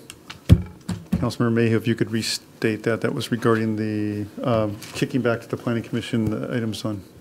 Right. Elaborate more detail on that. Yeah, following the discussion of the height limit, I'll use the word clarification, don't mean to offend anyone, but just the height clarification of 35 feet or change, whatever is the correct verb, but to 35, during that discussion and during the lead up to that, I thought that there were a whole bunch of other issues that Mark, this is you too. So. That seem to be being done, a whole bunch of other things that seem to be being done by other cities that are being fairly successful with historic districts. And so it seemed to me, in comparing our ordinance to the ordinance in a few of those other cities, for example, Chelan, for example, Paulsbo, it seemed that they had much more nuanced, more sophisticated provisions, and the results they're getting seem to be very positive. And so it seemed to me that asking our Planning Commission to relook, it's been 17 years, to ask them to relook at the historic landmark district requirements that we have, everything from heights, maybe a reconsideration of something that was in what we looked at, which was the potential of factoring in flood elevation somehow, whether we should or shouldn't do that. We decided not to do it at this point, but maybe they would consider that. Maybe they consider types of materials being used, types of incentives being given, and just comprehensively relook at that to determine if there's any revisions they would recommend that would make our landmark district more successful at just maintaining the historic nature.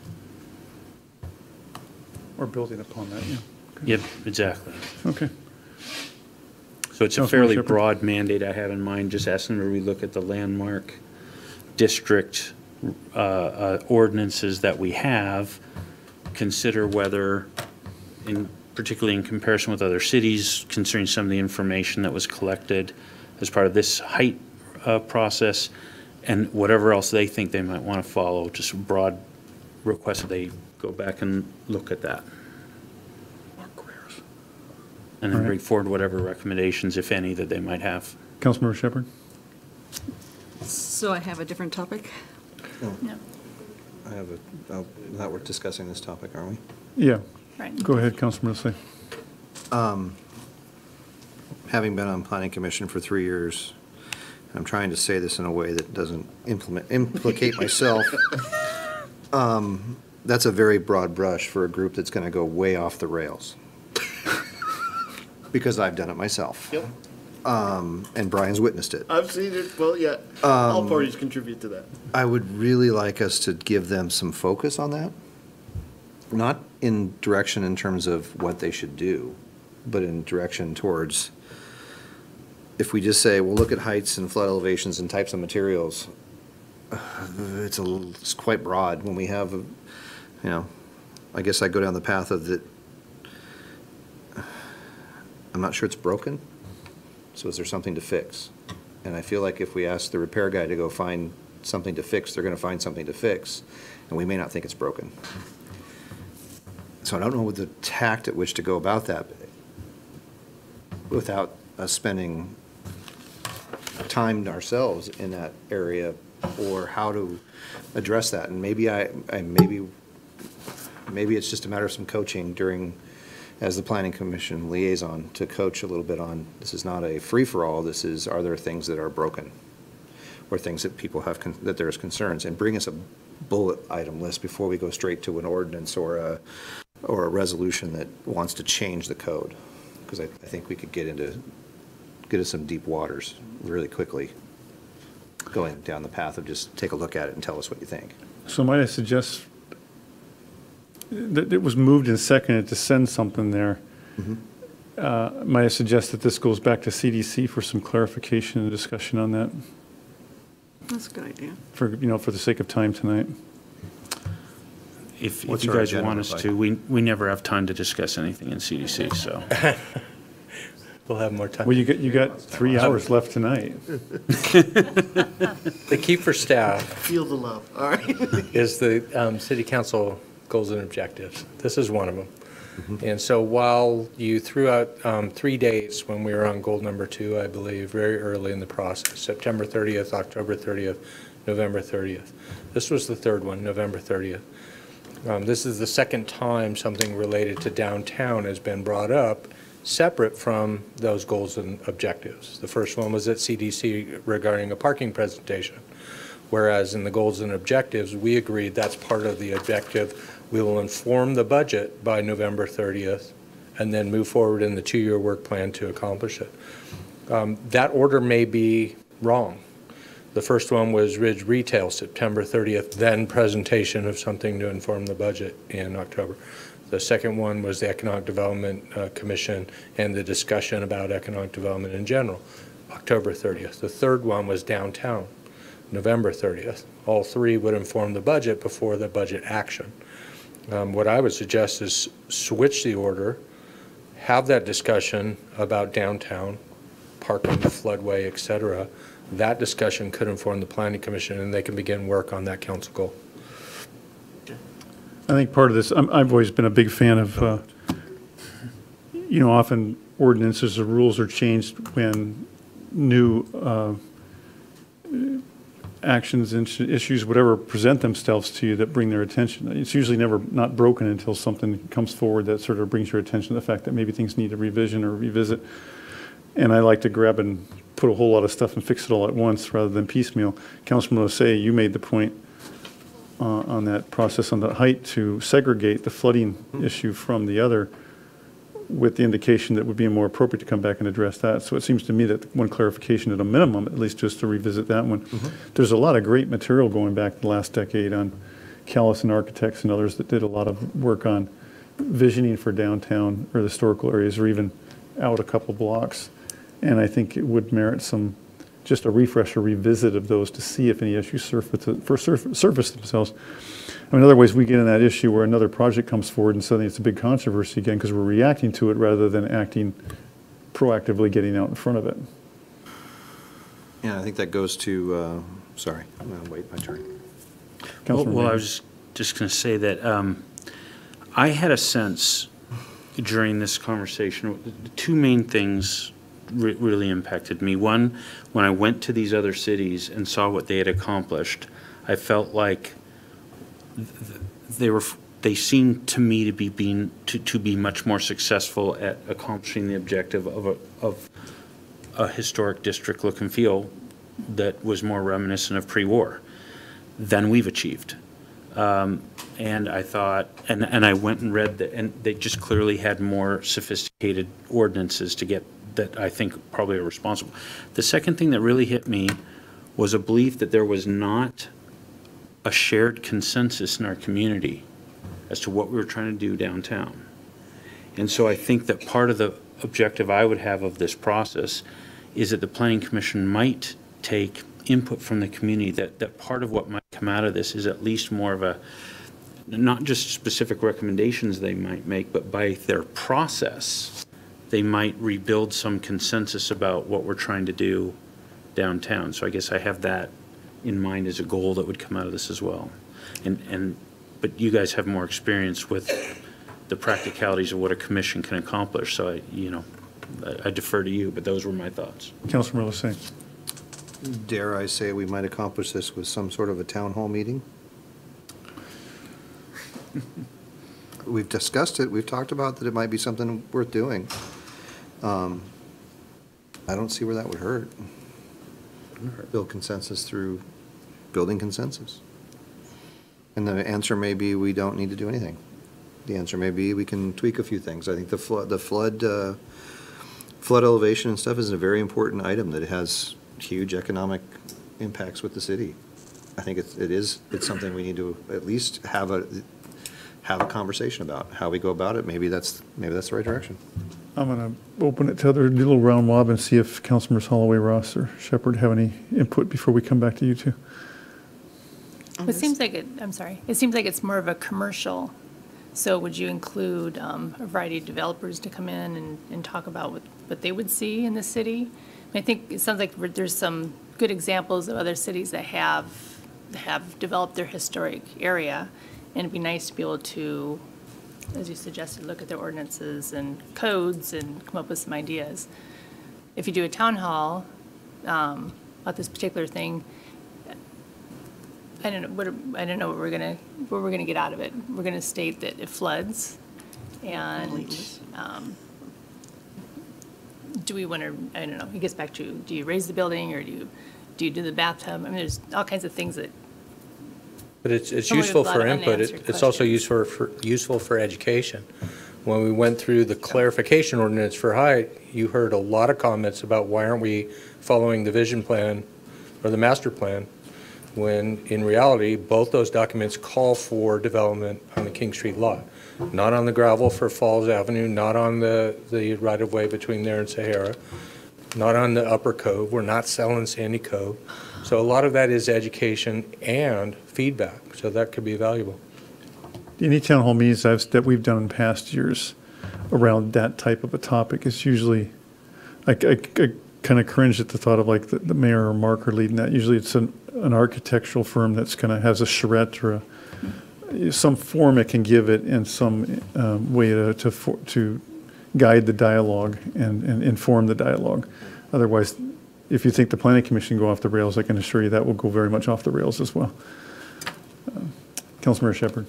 So we do have a conflict between what was proposed for the Riverwalk as far as the King Street lot versus what we have planned for the comprehensive plan. And I think that we have a number of plans that they're not consistent with each other. I'm sorry, are we talking about the downtown standards or what? Well, King Street's part of that. That's just an example.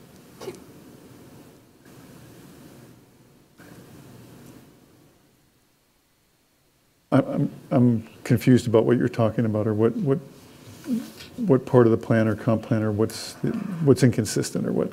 Are you talking about height or design standard or? The Riverwalk plan, the King Street lot, was supposed to be just grass. It wasn't supposed to have a structure on it. And then we have the downtown plan that's got something different planned. And then we've got the comp plan. And I don't, I think we've got a number of plans that are not consistent with each other. I'm not aware of any structures on grass at Sandy Cove, or what are you addressing? That's why I'm confused. The King Street lot itself is supposed to be, according to the Riverwalk plan, is supposed to be no structure there at all. The Riverwalk deals with the upper Sandy Cove. It doesn't deal with what we call this King Street lot, which is the property lines inward. And if you look at the vision It plan, looks the master plan, Looks like it's right up to the All streets. right, well, yeah. please find that language and bring it to my attention or Mark's tomorrow or whenever you can, Peggy. I'm not aware in all the history I've been here of any language that ever said something to that effect. I know Brian's a little confused too because we've never. But that's part of the benefit of a process like that is what's in place clarifies and informs what comes later. So a lot of those plans are consistent. We'd be glad to hear why they're not, but in order to do that, we need to clarify what's in those plans instead of facing just statements. So, from my Councilmember standpoint, Hallway. I'm supportive of, again, the conversations with Planning Commission are fascinating, but I'm not sure they're always clearly directed at the objective. If you'll forgive me. No. Or agree with me. I'm in concurrence with Mark's proposal to lead us through a discussion and maybe frame that question for the Planning Commission to go look at some particular boxed items. I'm further concerned about opening this up to a decision by Town Hall. I think Town Hall is more for collection of feedback and education than actually directing decisions on particular ordinance and everything else. I agree with Mayor. If you think the Planning Commission will go off rails, you've been open-ended question to a Town Hall, it'll go off rails to another state. So And the key for staff is that this is, the goals and objectives are 2019 and 2020. The three deadlines in order to get the budget in place for these efforts are September and October and November. We've already seen that we're going to go off and do a lot of work on Salish, September and October. So what I would suggest tonight is, even though we haven't fully smarted all 7 goals and objectives, the ones we have were the first 2. And those deadlines would need to be adjusted and focus on downtown primarily to make sure we capture it and then begin that process with Planning Commission. Right now, you have no budget for a facilitator. You have no budget for a relook at vision plan. That's why it needs to inform the coming budget. Can I make a suggestion to given there's a lot on everybody's plate between now and the end of the year. There's a motion, a second, that we're obligated to act on here. Perhaps this is something that could, although I don't know if the Planning Commission's plate's pretty full. There's a motion and a second in discussion. We haven't. No, there was a voted motion, on a this second, and approval at the beginning of the meeting to send this back. There was a Put it on vote. the agenda. To put it on the agenda was the beginning. This is the Yeah. subsequent. Oh, I'm sorry. discussion. Thank you. Well, that gives me great, I was gonna make a that gives motion me if you- great relief. I'm glad that was clarified. Yeah, it was just to put it I on the thought we agenda. kind of had a mess going to the Planning Commission. All right. So, And one thing I would offer is there is another, the vice chair on the Planning Commission these days is some, a former council member who's well-versed for over a decade in a lot of the efforts pertaining here that will help a great deal to form and focus that discussion at the Planning Commission. But Councilmember Lissay and then Councilmember Mayhew. well, I was going to make a motion to refer this item to Community Development Committee to refine its subject as it relates to the council's goals and give direction to, and create direction for the Planning Commission to take this up at their next available opportunity.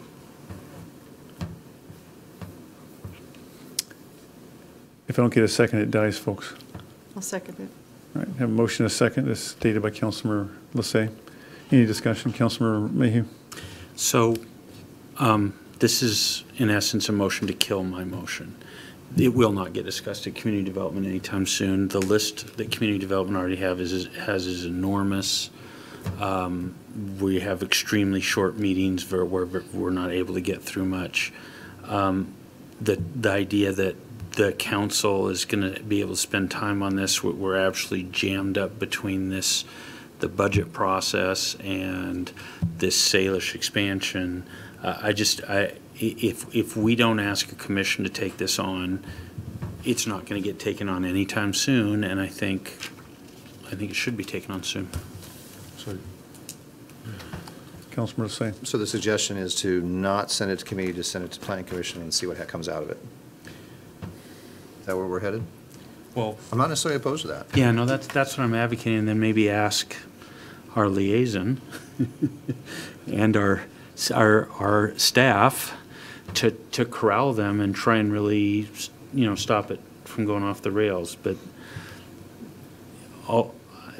that's my idea. If it's a bad idea, then I'll defer to you guys. Well, you can always amend. Councilor Ross. Just vote against So it, is the maybe. planning commission, are they working on, I'm sure they have all types of priorities, so how does this fit into that? They're envisioning doing their own goals and objectives based on the council's. So as those filter down, they will be doing whatever portion of the council-directed work. This is one of them, so it's anticipated. But one thing that hasn't been mentioned is we have another application for the mill site. We're going to get, in short order, the environmental document. So their time cannot be devoted solely to an item like this. But it can be done. It's just expectations are that those council goals are 2 years, and we would approach them in 2019 and finish them as they become finished. Diligently, but fully. Mark, there's no Sagello's type project on the horizon that I'm aware of in the next year or so that would suggest this is time sensitive, this particular item that's being discussed. No, and it's important. Yeah, it's primary. So as long Downtown. as we don't forget the item, it could be kicked into next year when maybe the plate's not quite so full is what I would recommend.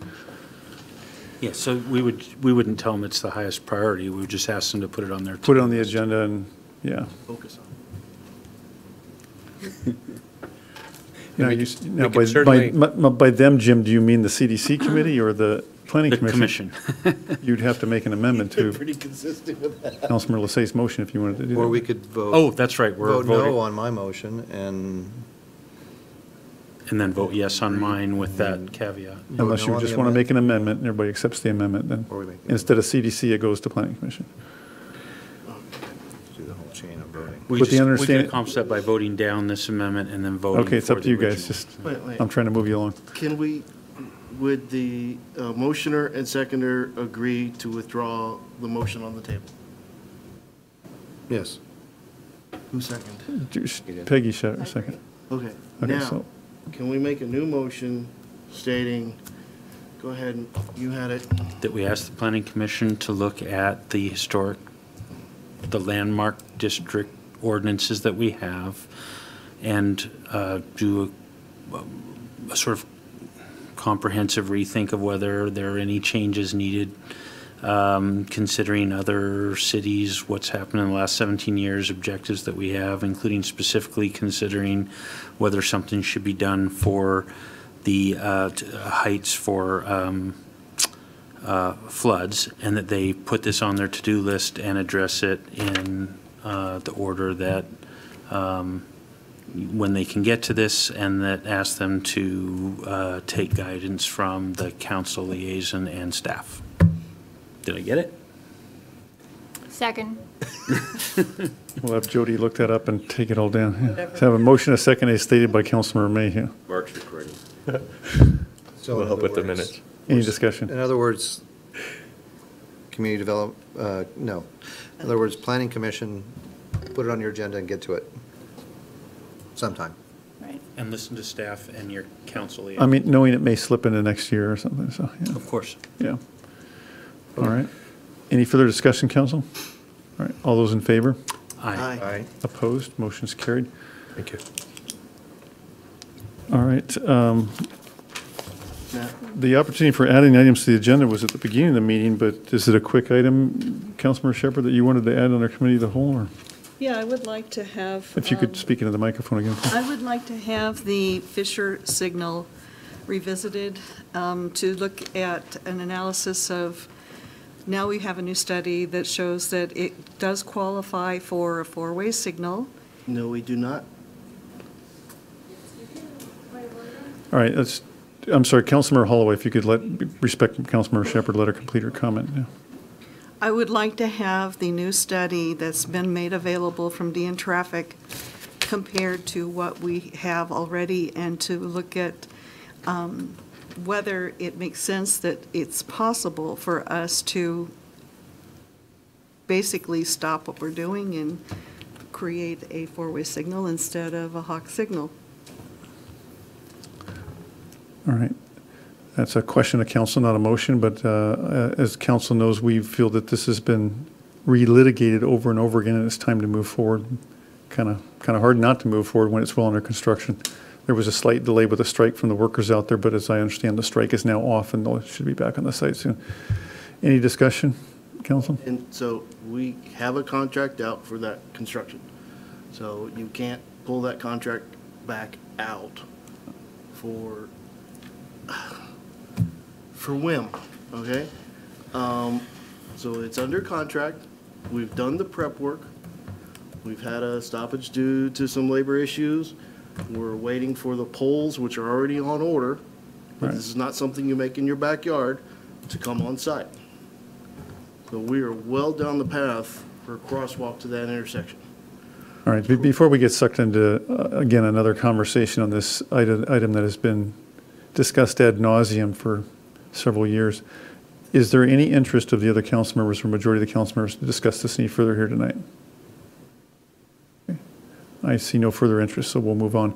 Are there any other items tonight before we conclude? Any announcements? Yeah. Couple of follow-on comments, though. The tractors sitting there aren't at the expense of the city. It is just expensive to move those tractors, so they're sitting there. I disagree with the assertion stated earlier that crosswalks are more dangerous than non-signaled intersections. That is a blatantly false statement. Well, I would further add that there's not one iota of evidence to suggest there's something in the water or water. We've passed all. In fact, we usually are well below the minimum requirements by ecology. Regularly test our water and so forth. Councilmember Mayhew. Yeah, it occurs to me that, I mean, many of us in the city drive past that Fisher Street intersection every day. And we all saw the cones, we all saw activity, we all saw the activity stop. Many people don't know why. I've seen activity on social media where people are asking what's going on, and so it might be that if we could consider some way to get word out in some way from the city announcing what's going on. I think a lot of our residents are confused. I think we heard tonight from people who asked right. what's going on. And so letting them know what you just shared, which is there was a strike and now there isn't. But think about trying to put that out. I think we want to be very careful about what we are speculating is happening out there. We think we know there was a strike and those folks did not cross the picket line. We have not gotten any information from that contractor stating any of that. So I think we got to be very careful that we don't put something out in there that it would suggest that we somehow are blaming it on the contractor. But It could simply be that they just are now at a point where they stop, move to other jobs while waiting for the poles to arrive or the shipment of the poles. But I thought we did do a little bit of a press release, but if people have questions, they can contact the city. We can't chase down 15 different social media pages. And so, Councilmember Mayhew. So I'm a council member.